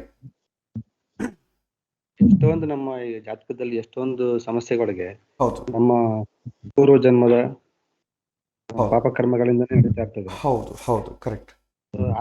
ನಾವು ಸಾಧ್ಯವಾದಷ್ಟು ಈ ಭಗವದ್ಗೀತೆ ಹೇಳಿರೋ ತರ ನಡ್ಕೊಂಡ್ರೆ ಈ ಓದೋದ್ಕಿಂತ ಹೆಚ್ಚಾಗಿ ಪಾಲನೆ ಬಹಳ ಮುಖ್ಯ. ಹೌದು. ಅದ್ರ ಮೇಲೆ ಫೋಕಸ್ ಮಾಡೋದ್ರಿಂದ ಸ್ವಲ್ಪ ಇದು ಸಮಸ್ಯೆ ಕಡಿಮೆ ಆಗುತ್ತೆ ಅಂತ ನನ್ನ ಅನಿಸಿಕೆ. ಕರೆಕ್ಟ್. ಏನಂತಂದ್ರೆ ಇಂಟೆನ್ಸಿಟಿ ಕಡಿಮೆ ಆಗುತ್ತೆ. ಈಗ ಸಪೋಸ್ ನೋಡಿ, ಒಳ್ಳೆಯ ವಿಚಾರ ಆಗಲಿ ಕೆಟ್ಟ ವಿಚಾರ ಆಗಲಿ ಅಷ್ಟೆ. ಈಗ ನಾನೊಂದು ಎಕ್ಸಾಂಪಲ್ ಕೊಡ್ತೇನೆ. ಮನೆಯಲ್ಲಿ ಎಲ್ಲೋ ಒಂದು ಮಳೆ ಬಂದಿರುತ್ತೆ, ಎಲ್ಲೋ ಒಂದು ವಿಭಾಗದಲ್ಲಿ ಆ ಸ್ವಿಚ್ಚಲ್ಲಿ ಸ್ವಲ್ಪ ಏನೋ ಟಚ್ ಮಾಡಿದ್ರೆ ಶಾಕ್ ಹೊಡೆಯುತ್ತೆ. ಅದೇ ಮನೆ ಅರ್ಥಿಂಗ್ ಇಲ್ಲ ಅಂದ್ಕೊಳ್ಳಿ, ಟಚ್ ಮಾಡಿದ್ರೆ ಶಾಕ್ ಹೊಡೆಯುತ್ತೆ. ನಮಗೆ ಗೊತ್ತಿಲ್ಲಾರ್ದೆ ಶಾಕ್ ಹೊಡೆದ್ರೆ ಏನು ಇಂಟೆನ್ಸಿಟಿ ಇರಲ್ಲ, ಏನೋ ಆ ಸಮಯದಲ್ಲಿ ಸ್ವಲ್ಪ ಹೊತ್ತು ಸಡನ್ನಾಗಿ ಶಾಕ್ ಹೊಡಿತದೆ, ನಾವು ಇದು ಶಾಕ್ ಹೊಡೆಯುತ್ತೆ ಅಂತಂದರೆ ಬೇಗ ರಿಕವರ್ ಆಗ್ತದೆ. ಅದೇ ಆಲ್ರೆಡಿ ಶಾಕ್ ಹೊಡೆಯುತ್ತೆ ಅಂತ ಗೊತ್ತಿದ್ದು ಟಚ್ ಮಾಡ್ಬೇಕಾದ್ರೆ ಏನಾಗುತ್ತೆ, ಅದರ ಇಂಟೆನ್ಸಿಟಿ ತುಂಬ ಜಾಸ್ತಿ ಆಗ್ತದೆ. ಅದೇ ಪಾಸಿಟಿವ್ ಆದರೂ ಕೂಡ ಅಷ್ಟೇ. ಒಂದು ಧೈರ್ಯ ಇಲ್ಲದೆ ಭಯದಿಂದ ಅನುಭವಿಸೋದು ಬೇರೆ, ಸ್ವಲ್ಪ ಧೈರ್ಯವಾಗಿದ್ದು ಇದೇನು ದೊಡ್ಡ ಕಷ್ಟ ಅಲ್ಲ ಅಂತ ಅನುಭವಿಸೋದು ಬೇರೆ. ನಮಗೆ ನಮಗೆ ಜಾತಕ ಅಂದ್ರೇ ಏನಿಲ್ಲ, ಅದು ಹಿಂದಿನ ಜನ್ಮದ ಕರ್ಮಫಲವನ್ನು ಹೇಗೆ ಅನುಭವಿಸ್ತೇವೆ, ಯಾವಾಗ ಅನುಭವಿಸ್ತೇವೆ, ಎಷ್ಟು ಅನುಭವಿಸ್ತೇವೆ, ಯಾವ್ದು ಅನುಭವಿಸ್ತೇವೆ, ಇದನ್ನು ಎಕ್ಸ್ಪ್ಲೈನ್ ಮಾಡೋದೇ ಜಾತಕ. ಜಾತಕ is not a fortune telling machine. ನಾವು ಹಿಂದಿನ ಜನ್ಮದಲ್ಲಿ ಪುಣ್ಯ ಮಾಡಿದ್ದೀವ, ಪಾಪ ಮಾಡಿದ್ದೀವ ತಿಳ್ಕೊಳ್ಳಿಕ್ಕೆ ಒಂದು ವ್ಯವಸ್ಥೆ ಅಷ್ಟೇ. ನೀವು ಅದನ್ನು ಆ ರೀತಿ ನೋಡ್ಬೋದು, ನೋಡದೇ ಇರ್ಬೋದು. ಒಬ್ಬೊಬ್ಬರ ದೃಷ್ಟಿ ಒಂದೊಂಥರ ಇರುತ್ತೆ. ಕೆಲವೊಂದು ಜನ ಏನು ಮಾಡ್ತಾರೆ, ಇದು ನನಗೆ ಬೆನಿಫಿಟ್ ಕೊಡುವಂಥದ್ದು ಅಂತ ಕೆಲವೊಂದು ಜನ ಕೊಡ್ತಾರೆ. ಇನ್ನು ಕೆಲವೊಂದು ಜನ ಅದರಲ್ಲಿ ಏನು ನಡೆಯುತ್ತೋ ಅದೇ ಆಗ್ತದೆ, ಜಾತಕದಲ್ಲಿ ಏನಾದರೂ ಇದ್ದರೆ ಅದು ಹಾಗೇ ನಡೆಯುತ್ತೆ ಅಂತ ಭಾಳ ಜನ ಅಂದ್ಕೊಂಡಿದ್ದಾರೆ. ಇದು ದೊಡ್ಡ ತಪ್ಪು ವಿಚಾರ. Life is not predestined. ಭಗವಂತ ನಮಗೆ ರೋಬೋಟ್ ಥರ ಒಂದು ಕೀ ಕೊಟ್ಟು ನೀವೇ ಮಾಡಬೇಕು ಅಂತೇಳಿ ನಿಮ್ಮನ್ನು ಫೋರ್ಸ್ ಮಾಡಲ್ಲ. ಒಂದು ವೇಳೆ ಜಾತಕದಲ್ಲಿ ಇದ್ದಂಗೆ ನಡಿಬೇಕು ಅಂತಂದರೆ ಮತ್ತೆ ಹೊಸ ಕರ್ಮಗಳಿಗೆ ಆಪ್ಷನೇ ಇಲ್ಲ ನಿಮಗೆ. ಭಗವಂತ ನೀನು ಹೀಗೆ ಮಾಡಬೇಕು, ನೀನು ಇಂಥ ತಪ್ಪೇ ಮಾಡಬೇಕು ಅಂತ ಮುಂಚೆ ಎಲ್ಲ ಪ್ರೆಡಿಕ್ಟ್ ಮಾಡಿಬಿಟ್ಟಿದ್ದಾನೆ ಅಂತಂದರೆ ಮತ್ತೆ we are become A robots. ನಮಗೆ ಮನಸ್ಸು ಯಾಕೆ, ಅದನ್ನು ಆಲೋಚನೆ ಮಾಡೋದು ಯಾಕೆ, ವ್ಯಸ್ತ ಅಲ್ವಾ? ಮತ್ತೆ ಭಗವಂತ ನಮ್ಮನ್ನು ಸಾಧನೆ ಮಾಡಿಸ್ತಾನೆ, ನಮ್ಮನ್ನು ಉದ್ಧಾರ ಮಾಡ್ತಾನೆ, ಇದೆಲ್ಲ ಕಾನ್ಸೆಪ್ಟ್ಸೇ ಇಲ್ಲ ನಿಮಗೆ. Life is fixed. ಆ ಜಾತಕದಲ್ಲಿ ಮದುವೆ ಆಗುತ್ತೆ ಅಂದರೆ ಇಲ್ಲಿ ಮದುವೆ ಆಗುತ್ತೆ, ಇಲ್ಲದ್ರೆ ಇಲ್ಲ, ಇದೆಲ್ಲ ಸುಳ್ಳು ಮಾತು. ಜಾತಕ ಏನು ಹೇಳುತ್ತೆ? ಹಿಂದಿನ ಜನ್ಮದ ಕರ್ಮಫಲ ಹೇಗಿರುತ್ತೆ ಅಂತ ಹೇಳುತ್ತೆ. ಒಂದು ವೇಳೆ ಕರ್ಮಫಲ ಪುಣ್ಯ ಜಾಸ್ತಿ ಇತ್ತು ಅಂತ ಅಂದ್ಕೊಳ್ಳಿ, ನಿಮ್ಮ ಈ ಭೂಮಿಯಲ್ಲಿ ನಿಮ್ಮ ವಾತಾವರಣ ಎಲ್ಲ ಕೂಡ ಅನುಕೂಲವಾಗಿರುವಂತ ಇರ್ತದೆ. ಸೊ ನೀವು ಒಳ್ಳೆ ಎನ್ವೈರನ್ಮೆಂಟಲ್ಲಿ ಹುಡ್ತೀರಿ, ಒಳ್ಳೆ ಅಪ್ಪ ಅಮ್ಮ, ಹುಟ್ಟಿದ ತಕ್ಷಣ ಒಳ್ಳೆ ಬೇಕಾದಂಥ ಹಣ, ಐಶ್ವರ್ಯ, ಒಳ್ಳೆ ಹೆಂಡತಿ ಸಿಗ್ತಾಳೆ ನಿಮಗೆ, ಒಳ್ಳೆ ಫ್ರೆಂಡ್ಸ್ ಸಿಗ್ತಾರೆ, ಒಳ್ಳೆ ಓದ್ಕೊಳ್ಳೋ ಅವಕಾಶ ಸಿಗುತ್ತೆ, ಎಲ್ಲ ನಿಮಗೆ ಏನು ಮುಟ್ರಿ ಎಲ್ಲ ವಾತಾವರಣ ಎಲ್ಲ ಕೂಡ ಪಾಸಿಟಿವ್ ಆಗಿರುತ್ತೆ. ಯಾವಾಗ ವಾತಾವರಣ ಪಾಸಿಟಿವ್ ಆಗಿರ್ತೀವಿ you are feel very happy. ಅದೇ ಹಿಂದಿನ ಜನ್ಮದಲ್ಲಿ ಪಾಪ ಜಾಸ್ತಿ ಇತ್ತು ಅಂದ್ಕೊಳ್ಳಿ, ನಿಮ್ಮ ಎನ್ವೈರ್ಮೆಂಟ್ ಎಲ್ಲ ಕೂಡ ನೆಗೆಟಿವ್ ಆಗಿರುತ್ತೆ. ಎನ್ವೈರ್ಮೆಂಟ್ ಎಲ್ಲ ನೆಗೆಟಿವ್ ಆಗಿದ್ದಷ್ಟು ಮಾತ್ರಕ್ಕೆ ನೀವು ದುಃಖ ಪಡಬೇಕು ಅಂತಿಲ್ಲ. ಎಷ್ಟೋ ಜನ ದುಃಖದ ಎನ್ವೈರನ್ಮೆಂಟಲ್ಲಿ ಇದ್ದೇ ಸಂತೋಷ ಪಟ್ಟವರಿದ್ದಾರೆ. ನಿಮಗೆ ಎಷ್ಟೋ ಜನ ಮಹಾನುಭಾವರು ನೋಡಿ ತುಂಬ ಕಷ್ಟದಲ್ಲಿ ಬೆಳೆದವರಿದ್ದಾರೆ. ಈಗ ನೀವು ರಾಘವೇಂದ್ರ ಸ್ವಾಮಿಗಳ ಒಂದು ಚರಿತ್ರೆಯನ್ನು ನೋಡಿದ್ರೆ, ಅವರು ಗೃಹಸ್ಥಾಶ್ರಮದಲ್ಲಾಗಲಿ ಆ ಸನ್ಯಾಸ ಸ್ವೀಕಾರವನ್ನು ಮಾಡೋವರೆಗೂ ಒಂದು ದಿನ ಸುಖ ಪಟ್ಟಿಲ್ಲ. ಸನ್ಯಾಸಾಶ್ರಮ ತಗೊಂಡ ಮೇಲೆ ಸುಖವನ್ನು ಅನುಭವಿಸುವಂತ ಅವಶ್ಯಕತೆ ಇದ್ದಿಲ್ಲ ಅವರಿಗೆ. ಅದು ಎರಡೂ ಪ್ರಯೋಜನ ಇಲ್ಲ. ಯಾಕೆಂತಂದ್ರೆ ನಿಮಗೆ ಕಷ್ಟ ಕಷ್ಟ ಕಷ್ಟ ಕಷ್ಟ, ನಿಮಗೆ ತಿಂಡಿಗೂ ಕಷ್ಟ, ಊಟಕ್ಕೂ ಕಷ್ಟ, ಐ ಮೀನ್ ಎಲ್ಲಿ ಹೋದ್ರೂ ಕೆಲಸ ಆಗಲ್ಲ. ಅವ್ರಿಗೆ ಕೂಡ ಏನಾಗುತ್ತೆ, ನಾನು ಏನು ಮಾಡಿದ್ರೂ ಆಗಲ್ಲ ಅಂತ ಒಂದು ಕ್ಲಾರಿಟಿ ಇರುತ್ತೆ. ಯಾಕೆ ಆಗಲ್ಲ ಅಂತ ಅಂಬೋದು ಅವ್ರಿಗೆ ಗೊತ್ತಾಗಲ್ಲ. ಅಷ್ಟೇ ಬಿಡು, ನಾನು ಪ್ರತಿ ಸಾರಿ ಏನೋ ಒಂದು ಆಗೋದಿಲ್ಲ, ಅದರಲ್ಲೂ ಕೂಡ ಸ್ವಲ್ಪ ಸಂತೋಷವನ್ನಿರುತ್ತೆ. ಸೊ ಜಾತಕ ಏನು ಹೇಳುತ್ತೆ, ಹಿಂದಿನ ಜನ್ಮದ ಪುಣ್ಯ ಪಾಪಗಳ ಅನುಸಾರವಾಗಿ ನಿಮಗೆ ವಾತಾವರಣ ಹೇಗೆ ಡೆವಲಪ್ ಆಗುತ್ತೆ ಅಂತ ಹೇಳುತ್ತೆ. ಆದರೆ ಆ ಡೆವಲಪ್ ಆದಂಥ ವಾತಾವರಣದಲ್ಲಿ ನೀವು ಹೇಗೆ ರಿಯಾಕ್ಟ್ ಮಾಡ್ತೀರಾ ಅಂತ ಗೈಡೆನ್ಸ್ ಕೊಡೋವನೇ ಜ್ಯೋತಿಷ್ಯ. ಇದ್ದಿದ್ದಂಗೆ ಹೇಳೋದು ಜ್ಯೋತಿಷ್ಯ ಅಲ್ವೇ ಅಲ್ಲ. ಅದ್ರಾಗ ಇರೋದಿದ್ದ ನಾನು ಹೇಳಿದ್ರೂ ನಡೆಯುತ್ತೆ ಅಂತಂದಮೇಲೆ ಜ್ಯೋತಿಷ್ಯ ಯಾಕೆ ಬೇಕು? So first life is not predestined. ಮುಂದೆ ಹೀಗಾಗತ್ತೆ ಅಂತ ಅಂದ್ಕೊಂಡು ಭಾಳ ಜನ ಅಂದ್ಕೊಳ್ತಾರೆ, ಅದು ಶುದ್ಧ ತಪ್ಪು. ಒಂದು ವೇಳೆ ಅದು ಕರೆಕ್ಟು ಅಂತ ಅಂದ್ಕೊಂಡ್ರೆ ವಿ ಆರ್ ಬಿಕಮ್ ರೋಬೋಟ್ಸ್. ನಾವು ಭಗವಂತನೇ ನಮ್ಮನ್ನು ನಡೆಸ್ತಾನೆ ಅಂತನಾಗುತ್ತೆ. ಬಟ್ ಪ್ರಾರಂಭದಲ್ಲಿ ಈ ಫಿಲಾಸಫಿಯಲ್ಲಿ ಏನು ಹೇಳ್ತೇವೆ, ವೇದಾಂತದಲ್ಲಿ ಭಗವಂತನೇ ಎಲ್ಲ ಮಾಡೋದು ಅಂತ ಹೇಳ್ತೇವೆ. ನಮಗೆ ಅಶಕ್ತರು, ಭಗವಂತನೇ ಎಲ್ಲವನ್ನೂ ಮಾಡಿಸ್ತಾನೆ ಅಂತಂದರೆ, ಒಬ್ಬ ವ್ಯಕ್ತಿ, ನಾವು ನ್ಯೂಸ್ ಪೇಪರ್ ನೋಡ್ತಾ ಇದ್ದೆ, ಯಾರೋ ಒಬ್ಬ ವ್ಯಕ್ತಿ ಒಬ್ಬ ಹುಡುಗಿಯನ್ನು ರೇಪ್ ಮಾಡಿದ. ಭಗವಂತನೇ ಮಾಡಿಸಿರ್ತಾನ? ಅದನ್ನು ಒಪ್ಕೋಬೋದಾ? ಭಗವಂತ ಅಷ್ಟು ಕ್ರೂರ ಕರ್ಕಶಾತ್ಮಕನಾದಂಥವನ್ನ ಒಪ್ಕೋಬೇಕಾ? ಅಲ್ಲ. ಅದೇನಂತ ಎಲ್ಲವನ್ನೂ ಭಗವಂತನೇ ಮಾಡಿಸ್ತಾನೆ ಅಂತಂದರೆ ಅರ್ಥ ಏನು? ಭಗವಂತ ನಮ್ಮ ಚಿತ್ತಕ್ಕೆ ಅನುಗುಣವಾಗಿ ಮಾಡಿಸ್ತಾನೆ ಅಂತ ಅರ್ಥ. ಭಗವಂತ ಸಂಕಲ್ಪದಿಂದ ಮಾಡಿಸೋದಲ್ಲ. ನಮ್ಮ ಹಿಂದಿನ ಜನ್ಮ ಪುಣ್ಯ ಪಾಪಗಳ ಅನುಸಾರವಾಗಿ, ನಮ್ಮ ಸಂಸ್ಕಾರಕ್ಕೆ ಅನುಸಾರವಾಗಿ ಭಗವಂತ ಕರ್ಮವನ್ನು ಮಾಡಿಸ್ತಾನೆ. ಅಷ್ಟೇ ಆಗಲಿ, ತನಗೆ ಬೇಕಾದಂತೆ ಅಲ್ಲ. ಇದು ಎಂಟೈರ್ಲಿ ಕರ್ಮ ಸಿದ್ಧಾಂತದ ಕೆಳಗೆ ಬರುತ್ತೆ. ಇದರ ಬಗ್ಗೆ ಹೆಚ್ಚು ಎಕ್ಸ್ಪ್ಲನೇಷನ್ ನಿಮಗೆ ಭಗವದ್ಗೀತೆಯಲ್ಲಿ ಕವರ್ ಆಗುತ್ತೆ. ಅದರಲ್ಲಿ ಪ್ರತಿಯೊಂದು ಸಲ ಇದು ಬಂದೇ ಬರುತ್ತೆ. ಆದರೆ ಒಂದು ಸತ್ಯ, ಜಾತಕ ಅಂತಂಬೋದು ಹಿಂದಿನ ಜನ್ಮದ ಪುಣ್ಯ ಪಾಪಗಳನ್ನು ಸೂಚನೆ ಮಾಡ್ತದೆ. ಆ ಹಿಂದಿನ ಜನ್ಮದ ಪುಣ್ಯ ಪಾಪಕ್ಕೆ ಅನುಗುಣವಾಗಿ ನಮಗೆ ವಾತಾವರಣ ನಿರ್ಮಾಣ ಆಗ್ತದೆ ಅಷ್ಟೇ. ಆ ವಾತಾವರಣದಲ್ಲಿ ಹೇಗೆ ರಿಯಾಕ್ಟ್ ಆಗಬೇಕು ಅಂತಂಬೋದು ಪ್ಯೂರ್ಲಿ ನಮ್ಮ ಆಟಿಟ್ಯೂಡ್ ಮೇಲೆ, ಆ ಸಮಯದಲ್ಲಿ ನಮ್ಮ ಆಲೋಚನೆಗಳ ಮೇಲೆ ಡಿಪೆಂಡ್ ಆಗ್ತದೆ. ಒಂದು ಕೆಟ್ಟ ವಾತಾವರಣ ಇದೆ, ಕೆಟ್ಟ ವಾತಾವರಣದ, ಈಗ ಸಪೋಸ್ ಓಪನ್ ಆಗಿ ಹೇಳಬೇಕಾದ್ರೆ, ನಾವು ರೋಡಲ್ಲಿ ಹೋಗ್ತಾ ಇದ್ದೇವೆ, ಎಲ್ಲೋ ಬಸ್ ಸ್ಟ್ಯಾಂಡ್, ಇವತ್ತು ಬೆಂಗಳೂರಂಥ ಮಹಾನಗರದಲ್ಲಿ ನೀವು ಏನು ಬೇಕಾದ್ರೂ ಕಾಣ್ಬೋದು. ಸೊ ರೋಡಲ್ಲಿ ಹೋಗ್ತಾ ಇದ್ದಾಗ ನೀವು ಮಾಮೂಲಿ ಇಂಥದ್ದಲ್ಲ, ಒಂದು ದೊಡ್ಡ ದೊಡ್ಡ ಬ್ಯುಸಿಯೆಸ್ಟ್ ಏರಿಯಾ, ತುಂಬ ಕಾಸ್ಟ್ಲಿ ಏರಿಯಾ, ಬ್ಯುಸಿಯೆಸ್ಟ್ ಏರಿಯಾ, ದೊಡ್ಡ ದೊಡ್ಡ ಮಾಲ್ಸು ಇಂಥ ಕಡೆ ಇರುತ್ತೆ. ಅಂಥ ಕಡೆ ಹೋದಾಗ ಏನಾಗುತ್ತೆ, ನಿಮಗೆ ಕೆಲವಿನ ವೇಷಭೂಷಣಗಳೆಲ್ಲ ಕೂಡ ವಿಚಿತ್ರವಾಗಿರುತ್ತೆ ಜನಗಳದ್ದು. ಸೊ ನಂತರ ನಾವು ಫಾರಿನಿಂದ ಇಂಪೋರ್ಟ್ ಮಾಡಿಕೊಂಡಂಥ ಕಲ್ಚರಲ್ಲಿ ನಿಮಗೆ ಕಾಣುತ್ತೆ. ಭಾಳಷ್ಟು ಮಹಿಳೆಯರು ನಿಮಗೆ ಅರ್ಧನಗ್ನವಾಗಿ ಕಾಣ್ತಾರೆ, ಅಥವಾ ಅವರವರ ಸೌಂದರ್ಯವು ಎಲ್ಲರೂ ಕಣ್ಣಿಗೆ ಬೀಳುವಂಥ ಥರ ಕಾಣ್ತಾರೆ. ಆ ಸಮಯದಲ್ಲಿ ನಿಮ್ಮ ಮನಸ್ಸು ಹೇಗೆ ರಿಯಾಕ್ಟ್ ಮಾಡ್ತದೆ? ವಾತಾವರಣ ಏನಾಯಿತು? ಜಾತಕದಲ್ಲಿ ಶುಕ್ರನ ಪ್ರಾಬಲ್ಯ ಜಾಸ್ತಿ ಇದ್ದಾಗ, ರಾಹುವಿನ ಪ್ರಾಬಲ್ಯ ಜಾಸ್ತಿ ಇದ್ದಾಗ ಅದನ್ನು ಮೋಹವನ್ನು ಉಂಟು ಮಾಡುವಂಥ ವಾತಾವರಣ ನಿರ್ಮಾಣ ಆಗೋಯ್ತಲ್ಲಿ. ಸೊ ನಿಮಗೆ ಸುಂದರವಾದಂಥ ಸ್ತ್ರೀಯರು, ಬಟ್ ಮಹಿಳೆಯರು, ನಮ್ಮ ಸ್ತ್ರೀಯರ ಪರಸ್ತ್ರೀಯರು ಮಾತೃವತ್ಪರದಾರೇಶು ಅಂತೀವಿ. ನಮ್ಮ ಹೆಂಡತಿ ಬಿಟ್ಟರೆ ಬೇರೆ ಯಾರು ಕಂಡ್ರು ತಾಯಿ ಇದ್ದ ಕಾಣು ಅಂತ ಹೇಳುತ್ತೆ. ಇದು ಸತ್ವಗುಣ ಲಕ್ಷಣ. ಆದರೆ ನಿಮಗೆ ಅಲ್ಲಿ ಕಾಣ್ತಾ ಇರುವಂಥ ಸಿಚುವೇಶನ್ಗೂ ಈ ಒಂದು ನೆನಪು ಬರೋದೇ ಇಲ್ಲ. ರಜೋಗುಣ ಏನು ಮಾಡುತ್ತೆ? ಅದನ್ನು ಇನ್ನು ಸ್ವಲ್ಪ ಬಗ್ಗೆ ನೋಡು, ಡೈರೆಕ್ಟಾಗಿ ನೋಡಬೇಡ. ಡೈರೆಕ್ಟಾಗಿ ನೋಡ್ರೆ ಅವರು ಫೀಲ್ ಆಗ್ತಾರೆ, ಪ್ಲಸ್ ಇವನು ಏನೋ ಅಂತವನು ನಾಚಿಕೊಳ್ತಾರೆ. ಡೈರೆಕ್ಟಾಗಿ ನೋಡಬೇಡ, ಸ್ವಲ್ಪ ಅವರಿಗೆ ಕಣ್ಣಿಗೆ ಕಾಣದೆ ಯಾರು ನನ್ನ ಅಬ್ಸರ್ವ್ ಮಾಡದೆ ಅಂತಂದಾಗ ನೋಡು. ಇದು ರಜೋಗುಣದ ಸ್ಪರ್ಶ. ತಮೋಗುಣ ಏನು ಮಾಡುತ್ತೆ? ಯಾರು ನನ್ನ ನೋಡ್ರೆ ನನಗೇನಾಗಬೇಕಾಗಿದೆ, ನನಗೆ ಬೇಕಾದ ಸಿಗ್ತಾ ಇದೆ, ಸೊ ನಾನು ನೋಡ್ತಾ ಇದ್ದೇನೆ. ಸೊ ಇದು ಆ ವಾತಾವರಣದಲ್ಲಿ ನೀವು ಹೇಗೆ ಬೇಕಾದ್ರೂ ರಿಯಾಕ್ಟ್ ಆಗ್ಬೋದು. ಒಬ್ಬನೇ ಮನುಷ್ಯ ಅದೇ ವಾತಾವರಣದಲ್ಲಿ ಬೇರೆ ಬೇರೆ ಥರ ರಿಯಾಕ್ಟ್ ಆಗ್ತಾನೆ. ಏನೂ ಗೊತ್ತಿಲ್ಲದಾಗ ನಾವು ಸೌಂದರ್ಯವನ್ನು ನೋಡ್ತಾ ಇರ್ತೇವೆ, ಎಲ್ಲೋ ಪ್ರವಚನಗಳನ್ನ ಕೇಳ್ತೇವೆ, ಹಾಗೆಲ್ಲ ಮಾಡಬಾರ್ದು, ಮಾತೃವತ್ಪರದಾರೇಶು, ಎಲ್ಲರಲ್ಲಿ ತಾಯಿಯನ್ನು ನೋಡು, ಈ ರೀತಿಯಾಗಿ ಬೆಳೆಸಿಕೊಳ್ಳಬೇಕು, ಆವಾಗ ನಾವು ಅರಿಷಡ್ ವರ್ಗಗಳನ್ನು ಕಂಟ್ರೋಲ್ ಮಾಡಿಕೊಳ್ತೇವೆ. ಈ ರೀತಿ ಪ್ರವಚನಗಳನ್ನೆಲ್ಲ ಕೇಳ್ತಾ ಇರ್ತೇವೆ. ಅದೇ ಸಮಯದಲ್ಲಿ ಮತ್ತೆ ನಾವು ಅದೇ ಸಿಚುವೇಶನ್ ಹೋದಾಗ ನೆನಪು ಬರುತ್ತೆ, ಸೊ ಹಾಗಿರಬೇಕಲ್ಲ, ಇಮಿಡಿಯೇಟ್ಲಿ ನಮ್ಮ ವಿಷನ್ ಡೈವರ್ಟ್ ಮಾಡ್ಕೊಡ್ತೀವಿ. ಇನ್ ಕೇಸ್ ಪ್ರೀ ಡಿಸ್ಟೈನ್ಡ್ ಆದರೆ ಏನು ಮಾಡಬೇಕು? ನಾವು ನೋಡ್ತಾನೆ ಇರಬೇಕಷ್ಟೇ. ನಮಗೆ ಬದಲಾವಣೆ ಇಲ್ಲ. ಭಗವಂತ ನಮ್ಮನ್ನು ಬದಲಾಗಲಿಕ್ಕೆ ಅವಕಾಶವೇ ಕೊಡೋದಿಲ್ಲ. ಇನ್ನು ನನಗೆ ಕರ್ಮ ಯಾಕೆ, ಇದೆಲ್ಲ ಯಾಕೆ, ಇದೆಲ್ಲ ಒಂದು ನಾಟಕ ಅಲ್ವಾ? ನನಗೇನೂ ಆಪ್ಷನ್ ಇಲ್ಲ, ನನಗೆ ಬದಲಾಗಲಿಕ್ಕೂ ನನಗೆ ಆಪ್ಷನ್ ಇಲ್ಲ ಅಂದಾಗ ಜ್ಯೋತಿಷ್ಯ ಏನು ಮಾಡ್ತಾನೆ? ಬಂದು ಬೇಕಾಗಿಲ್ಲ ಜ್ಯೋತಿಷ್ಯ. ನಾನು ಇದ್ದಂಗೆ ಅನುಭವಿಸ್ಬೇಕಾದ್ರೆ ಜ್ಯೋತಿಷ್ಯ ಮಾತ್ರ ಮಾಡೋದೇನು? ಏನೋ ಹೋಮ ಮಾಡಿದ್ರೆ ಕಡಿಮೆ, ಹೋಮ ಮಾಡಿದ್ರೆ ಮತ್ತೆ ಹ್ಯಾಕೆ ಕಡಿಮೆ ಆಗ್ತದೆ?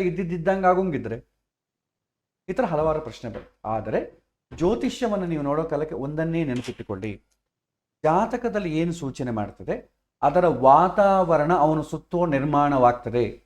ಆದರೆ ಅವನು ಹೇಗೆ ನಿರ್ಣಯವನ್ನು ತಗೊಳ್ತಾನೆ ಅಂತಂಬೋದು ಗೋಚಾರದಿಂದ ನಾವು ಪ್ರೆಡಿಕ್ಟ್ ಮಾಡ್ತೇವೆ, ಅಥವಾ ಅವನನ್ನು ನೋಡಿ ಕೂಡ ಪ್ರೆಡಿಕ್ಟ್ ಮಾಡ್ಬೋದು. ನಿಂಗೆ ಈ ಸಿಚುವೇಶನ್ ಬರ್ತಾನೆ, ಏನು ಮಾಡ್ತೀಯ?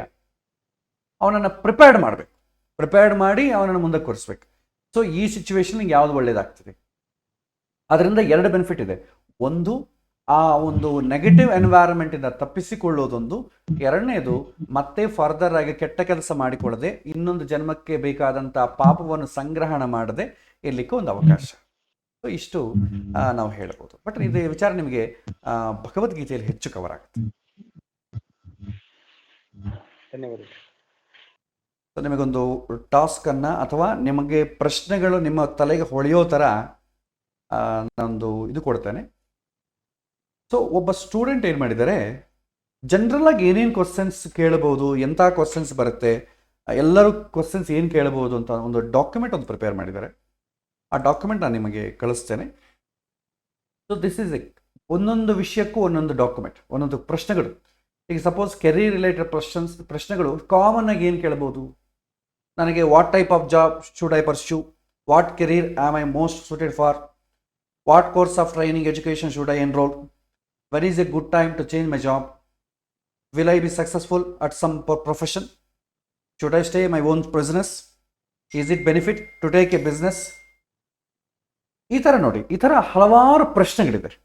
ಈ ಪ್ರಶ್ನೆಗಳೆಲ್ಲ ಕೂಡ ನೀವು ಅಂದುಕೊಂಡು ಈ ಪ್ರಶ್ನೆಗಳು ಯಾರಾದರೂ ಕೇಳಿದರೆ ಜಾತಕದಲ್ಲಿ ಹೇಗೆ ನೋಡಬೇಕು. So wealth related questions, love related questions, family, children, relationship, living and moving, travelling related questions, health related questions, spirituality. So ಈ ಥರ ಒಂದು ಡಾಕ್ಯುಮೆಂಟ್ ಪ್ರಿಪೇರ್ ಮಾಡಿ ಕಳಿಸಿದ್ದಾರೆ. ಸೊ ಇದನ್ನು ಜನರಲಾಗಿ ಮೆಜಾರಿಟಿ ಪೀಪಲ್ ಇವತ್ತಿನ ದಿನ ಇದೇ ಕೇಳೋದು. ಸೊ ಇದಕ್ಕೆ ಹೇಗೆ ನೋಡಬೇಕು ಅಂತಂಬೋದು ನಮಗೆ ಕ್ಲಾರಿಟಿ ಇದ್ದರೆ ಉತ್ತರವನ್ನು ನೋಡೋದು ತುಂಬ ಈಸಿ. ಹಾಗಾಗಿ ಈ ಡಾಕ್ಯುಮೆಂಟ್ ನಿಮಗೆ ಶೇರ್ ಮಾಡ್ತಾನೆ. ಇದರ ಜೊತೆ ನೀವೇನು ಮಾಡ್ತೀರಿ ಅಂತಂದರೆ, ನೀವು ಕೆಲವಿನ ಕ್ವಶನ್ಸ್ ಯಾರು ಏನೇನು ಕೇಳ್ತಾರೆ ಅಂತ ಕ್ವಶನ್ಸ್ ನೀವು ಅಬ್ಸರ್ವ್ ಮಾಡಿ ಇದನ್ನು ಅಪ್ಡೇಟ್ ಮಾಡಿ. ಇದರಲ್ಲಿ ಅಪ್ಡೇಟ್ ಮಾಡಿ ಈ ಪ್ರಶ್ನೆಗಳನ್ನೆಲ್ಲ ಹೇಗೆ ನೋಡಬೇಕು ಅಂತಂಬೋದು ನಿಮಗೆ ನಾನು ಸಪ್ರೇಟಾಗಿ ಹೇಳ್ತೇನೆ. ಇದೇ ಕ್ಲಾಸ್ನಲ್ಲೇ ನಾನು ನಿಮಗೆ ಹೇಳ್ತೇನೆ, ಈ ಥರ ಕ್ವಶನ್ ಬಂದರೆ ಏನು ನೋಡಬೇಕು, ಹೇಗೆ ನೋಡಬೇಕು ಅಂತ ಕೇಳ್ತೇನೆ. ಸೊ ಇದನ್ನು ಏನು ಮಾಡ್ತೀರಾ, ಇದನ್ನು ಇದೇ ರೀತಿ ನೀವು ನೋಟ್ಸ್ ಪ್ರಿಪೇರ್ ಮಾಡಿಕೊಳ್ಳಿ. ನೋಟ್ಸ್ ಪ್ರಿಪೇರ್ ಮಾಡಿಕೊಂಡು ಒಂದೊಂದು ಪ್ರಶ್ನೆಗೂ ಮಿನಿಮಮ್ ಒಂದು 5 ಜಾತಕ, 5 ಜಾತಕ ನೀವು ಪ್ರಾಕ್ಟೀಸ್ ಮಾಡಿದರೆ ಆಲ್ಮೋಸ್ಟ್ ಅಲ್ಲಿ ನಿಮಗೆ ಪರ್ಫೆಕ್ಟ್ ಆಗಿಬಿಡ್ತೀರಾ ಸಬ್ಜೆಕ್ಟಲ್ಲಿ. ಸೊ ಈ ಡಾಕ್ಯುಮೆಂಟನ್ನು ನಾನು ನಿಮಗೆ ಕಳಿಸ್ತೇನೆ. ನೆಕ್ಸ್ಟ್ ಕ್ಲಾಸಲ್ಲಿ ಯಾವುದಾದ್ರೂ ಒಂದೊಂದು ಟಾಪಿಕ್ ಜನರಲ್ ಕ್ವಶನ್ಸ್ ಜೊತೆ ಈ ಟಾಪಿಕ್ಸ್ ಕೂಡ ನಾನು ನಿಮಗೆ ಹೇಳ್ತೇನೆ. ಈ ಕ್ವಶನ್ ಕೇಳಿದ್ರೆ ಹೇಗೆ ನೋಡಬೇಕು ಜಾತಕದಲ್ಲಿ ಅಂತ ಉತ್ತರವನ್ನು ಕೂಡ ನಿಮಗೆ ಕೊಡ್ತೇನೆ. ಅದರಲ್ಲಿ ಫರ್ದರ್ ನೀವೇನಾದರೂ ಕ್ವಶನ್ಸ್ ಇದ್ರೂ ರೈಸ್ ಮಾಡ್ಬೋದು. ಸಮಾಜವನ್ನು ಅಬ್ಸರ್ವ್ ಮಾಡ್ತಾ ಇದ್ರೆ ನಿಮಗೆ ಚೆನ್ನಾಗಿ ಗೊತ್ತಾಗ್ತದೆ. ಸೊ ಹಾಗಾಗಿ ಇದನ್ನು ನಿಮ್ಮ ಜೊತೆ ನಾನು ಶೇರ್ ಮಾಡ್ತೇನೆ. ಇದನ್ನು ಹೇಗಿದೆಯೋ ಅದೇ ರೀತಿ ನೀವು ಕೂಡ ಪ್ರಿಪೇರ್ ಆಗಿ ಅದಕ್ಕೆ ತಕ್ಕಂತೆ ನೀವು ಕೂಡ ಕ್ವಶನ್ಸನ್ನು ಕೇಳಿ ಮಾಡ್ಬೋದು. ಸೊ ಇದು ಇವತ್ತಿನ ದಿನ ಪಾಠ. ಸೊ ಇನ್ನೂ ಹೆಚ್ಚು ವಿಷಯಗಳನ್ನು ಕೇಳಿ. ಸ್ಟಾರ್ಟಿಂಗಲ್ಲಿ 1.5 hour ಹೇಳ್ತಿದ್ದೆ. ಸೊ ಪ್ರಶ್ನೆಗಳು ಕಡಿಮೆ ಆಗಿರೋದ್ರಿಂದ ಈಗ 1 hour ಆಗಿದೆ. ಅಟ್ಲೀಸ್ಟ್ ಹೀಗೆ ಮೇಂಟೈನ್ ಮಾಡಿ. ಇಲ್ಲದ್ರೆ ಪೂರ್ತಿ ಏನಾಗ್ತಿನ್ನ ಕಡಿಮೆ ಆಯ್ತು ಅಂದ್ಕೊಳ್ಳಿ, ಪ್ರಶ್ನೆಗಳು ಕೇಳಲೇ ಇದ್ರೆ ಈ ಕ್ಲಾಸ್ ಅರ್ಥವೇ ಇರೋದಿಲ್ಲ. ಹಾಗಾಗಿ ಎಲ್ಲರೂ ಪ್ರಾಕ್ಟೀಸ್ ಮಾಡಿ. ಪ್ರಶ್ನೆಗಳು ಕೇಳಿ ಅಂತ ನಮ್ಮ ಉದ್ದೇಶ ಇಷ್ಟೇ, ಪ್ರಾಕ್ಟೀಸ್ ಮಾಡಿದ್ರೆ ಪ್ರಶ್ನೆಗಳು ಬರುತ್ತೆ. ಇಂಡೈರೆಕ್ಟಾಗಿ ನೀವು ಪ್ರಾಕ್ಟೀಸ್ ಮಾಡಲೇಬೇಕಾಗ್ತದೆ. ಅದಕ್ಕೊಂದು ಪ್ಲಾಟ್ಫಾರ್ಮ್ ಇದು. ಅಫ್ಕೋರ್ಸ್ ಅವರವರ ದೈನಂದಿಕ ಜೀವನದಲ್ಲಿ ಭಾಳಷ್ಟು ಈ ಕೆಲಸಗಳು ಇರ್ತದೆ. But allocate some time. So ಅದು ಮಾಡು. ಯಾರೋ ಪ್ರಶ್ನೆ ಇದೆ ಅಂತ ಕೇಳಿದ್ರೆ ಹೇಳಿ. ಕುಮಾರಸ್ವಾಮಿ ಕೇಳಿ. ಇವಾಗ ಇತ್ತೀಚಿನ ದಿನದಲ್ಲಿ ಮಕ್ಕಳದು ಬಿಹೇವಿಯರ್ ಸ್ವಲ್ಪ ಹೈಪರ್ ಆಗಿರುತ್ತೆ. ಅಂದ್ರೆ ಹೌದು, ತುಂಬಾ ಸ್ಟಬರ್ನ್ ಆಗಿರ್ತಾರೆ, ಹೇಳಿದ ಮಾತು ಕೇಳಲ್ಲ, ಎಲ್ಲ ಮಾಡ್ತಾರಲ್ವಾ. ಹೌದು, ಇದಕ್ಕೆ ನನ್ನ ಜಾತಕದ ಮೂಲಕ ಪರಿಶೀಲನೆ ಮಾಡ್ಬೋದಾ? ಮಾಡ್ಬೋದು, ಅವಶ್ಯ ಮಾಡ್ಬೋದು. ಯಾವ ರೀತಿ ಮಾಡ್ಬೇಕು? ಆಟಿಟ್ಯೂಡ್ ಅಂದ್ರೆ ಏನು ಮಾಡ್ತೇವೆ, ಮನಸ್ಸು ಹೇಗಿದೆ ಅಂತ ನೋಡ್ತೇವೆ, ಬುದ್ಧಿ ಹೇಗಿದೆ ಅಂತ ನೋಡ್ತೇವೆ. ಬಟ್ ಮೆಜಾರಿಟಿ ಅನ್ಸ್ಕೊಂಡಿದ್ರೆ generation problem due to past ಅಲ್ವಾ. ಫಾಸ್ಟಿಗೆ ತಕ್ಕಂತೆ ಅವ್ರು ರಿಯಾಕ್ಟ್ ಆಗ್ತಾ ಇದ್ದಾರೆ. ಮಕ್ಕಳು ಜನ್ರೇಷನ್ಗೆ ಅಭ್ಯಾಸ ಆಗಿ ನಾವು ಎಲ್ಲ ಫಾಸ್ಟೇ ಅಲ್ವಾ. Fast food, fast information, fast sharing ಎಲ್ಲ ಇರೋದ್ರಿಂದ ಮಕ್ಕಳ ಆ್ಯಟಿಟ್ಯೂಡ್ಗಳು ಫಾಸ್ಟ್ ಆಗಿರುತ್ತೆ. ಬಟ್ ನೀವು ಆ್ಯಟಿಟ್ಯೂಡನ್ನು ನೀವು ಗಮನಿಸಬೇಕಾದ್ರೆ ಜಾತಕದಲ್ಲಿ ಚಂದ್ರ ಹೇಗಿದೆ ಅಂತ ನೋಡಬೇಕು, ಬುದ್ಧಿ ಹೇಗಿದೆ ಅಂತ ನೋಡಬೇಕು. ಬಟ್ ಎನಿವೇ ಇದಕ್ಕೆ ಸಂಬಂಧಪಟ್ಟ ರೋಗಗಳೆಲ್ಲ ಬರುತ್ತೆ. ಆಟಿಸಮು, ADHD, ಆಮೇಲೆ OCD, ಈ ಥರ ಹೊಸ ಹೊಸ ರೋಗಗಳೆಲ್ಲ ಮಕ್ಕಳಿಗೆ ಬರ್ತಾ ಇದೆ. ಇದು ಆ್ಯಕ್ಚುಲಿ ಇದೆಲ್ಲ ಫಾರಿನ್ ರೋಗಗಳು. ಇತ್ತೀಚೆಗೆ ನಾವು ಫಾರಿನಿಂದ ಎಲ್ಲವನ್ನು ಇಂಪ್ರೂವ್ ಮಾಡಿಕೊಟ್ಟಿರೋದ್ರಿಂದ ಇದು ಕೂಡ ನಮಗೆ ಬಂದಿದೆ. ನಮ್ಮ ಇಂಡಿಯಾದಲ್ಲಿ ಇಂಥ ರೋಗಗಳಿಲ್ಲ ಆ್ಯಕ್ಚುಲಿ. ಇತ್ತೀಚೆಗೆ ತುಂಬ ರೆಕಾರ್ಡ್ ಆಗ್ತಾ ಇದೆ. ಹಾಗಾಗಿ ಇದನ್ನು ಕೂಡ ನಾವು ಸ್ಟಡಿ ಮಾಡ್ಬೋದು. ಬಟ್ ಆಟಿಟ್ಯೂಡ್ ರಿಲೇಟೆಡ್ ಆದ ಕಾರಣ ಬದಲಾವಣೆ ಮಾಡಲಿಕ್ಕೆ ತುಂಬ ಕಷ್ಟ ಆಗ್ತದೆ. ಓನ್ಲಿ ಪ್ರಿವೆಂಟ್ ಮಾಡ್ಬೋದು. ಅದು ಬರಲಾರ್ದೆ ಪ್ರಿವೆಂಟ್ ಮಾಡ್ಬೋದು. ಯಾಕಂದರೆ ಬಂದ ಮೇಲೆ ಏನು ಮಾಡೋದು ಅಂತ ಅಂಬೋದು $1 million ಕ್ವಶನ್. ಹೇಳ್ಬೋದು, ಕೇಳಲಿಕ್ಕೆ ಏನಾಗಬೇಕಾಗಿದೆ. ಸೊ ಆದರೆ ಅದನ್ನು ರೆಕ್ಟಿಫೈ ಮಾಡೋದು, ಅದಕ್ಕೆ ಸಂಬಂಧಪಟ್ಟ ನೀವು ಗೈಡೆನ್ಸ್ ಕೊಡಲಿಕ್ಕೆ ಏನೂ ಇಲ್ಲ ಜಾಸ್ತಿ. ಬಟ್ ಎನಿವೇ ನಾವಿದನ್ನು ನೋಡ್ಬೋದು. ಅದನ್ನು ಕೂಡ ನೀವು ಇನ್ಕ್ಲೂಡ್ ಮಾಡಿ. ಆ ಮಕ್ಕಳ ವಿಚಾರಕ್ಕೆ ಚಿಲ್ಡ್ರನ್ ಬಿಹೇವಿಯರ್ ಅದನ್ನು ಇನ್ಕ್ಲೂಡ್ ಮಾಡಿ. ಒಂದೊಂದ್ಸಲ ಮನುಷ್ಯ ಕೂಡ ಪೆಕ್ಯುಲರ್ ಬಿಹೇವ್ ಮಾಡ್ತಾ ಇರ್ತಾನೆ ಒಂದು ಸರ್ಟನ್ ಏಜ್ ಆದಮೇಲೆ. ಇದೆಲ್ಲ ನೀವು ರೆಕಾರ್ಡ್ ಮಾಡಿ ಅದನ್ನು ನಾವು ಡೀಲ್ ಮಾಡೋಣ. ಹೇಗೆ ನೋಡಬೇಕು ಅಂತಂಬೋದು ನಾನು ಜಾತಕದಲ್ಲಿ ಹೇಳ್ಕೊಡ್ತೀನಿ. ಸೊ ಇವತ್ತಿನ ಪಾಠ ಇಲ್ಲಿಗೆ ನಾವು ಮುಗಿಸೋಣ. ಮತ್ತೆ ಬರುವಂಥ ದಿನ ಮತ್ತೆ ಒಳ್ಳೆ ನೀವು ಪ್ರಿಪೇರ್ ಮಾಡಿಟ್ಕೊಳ್ಳಿ. ಕ್ವಶನ್ಸ್ ಎಲ್ಲ ಪ್ರಿಪೇರ್ ಮಾಡಿಟ್ಕೊಳ್ಳಿ. ಮುಂಚಿತವಾಗಿ ಏನು ಕೇಳಬೇಕು ಅಂತ ಪ್ರಿಪೇರ್ ಮಾಡಿಟ್ಕೊಳ್ಳಿ. So then it will be helpful for you and me. ಧನ್ಯವಾದಗಳು. ಮತ್ತೆ ಬರುವಂಥ ವಾರ ಇದು ಮತ್ತೆ ಭೇಟಿಯಾಗೋಣ. ಶ್ರೀಕೃಷ್ಣ ಅರ್ಪಣಮಸ್ತು. ಹರೇ ಶ್ರೀನಿವಾಸ.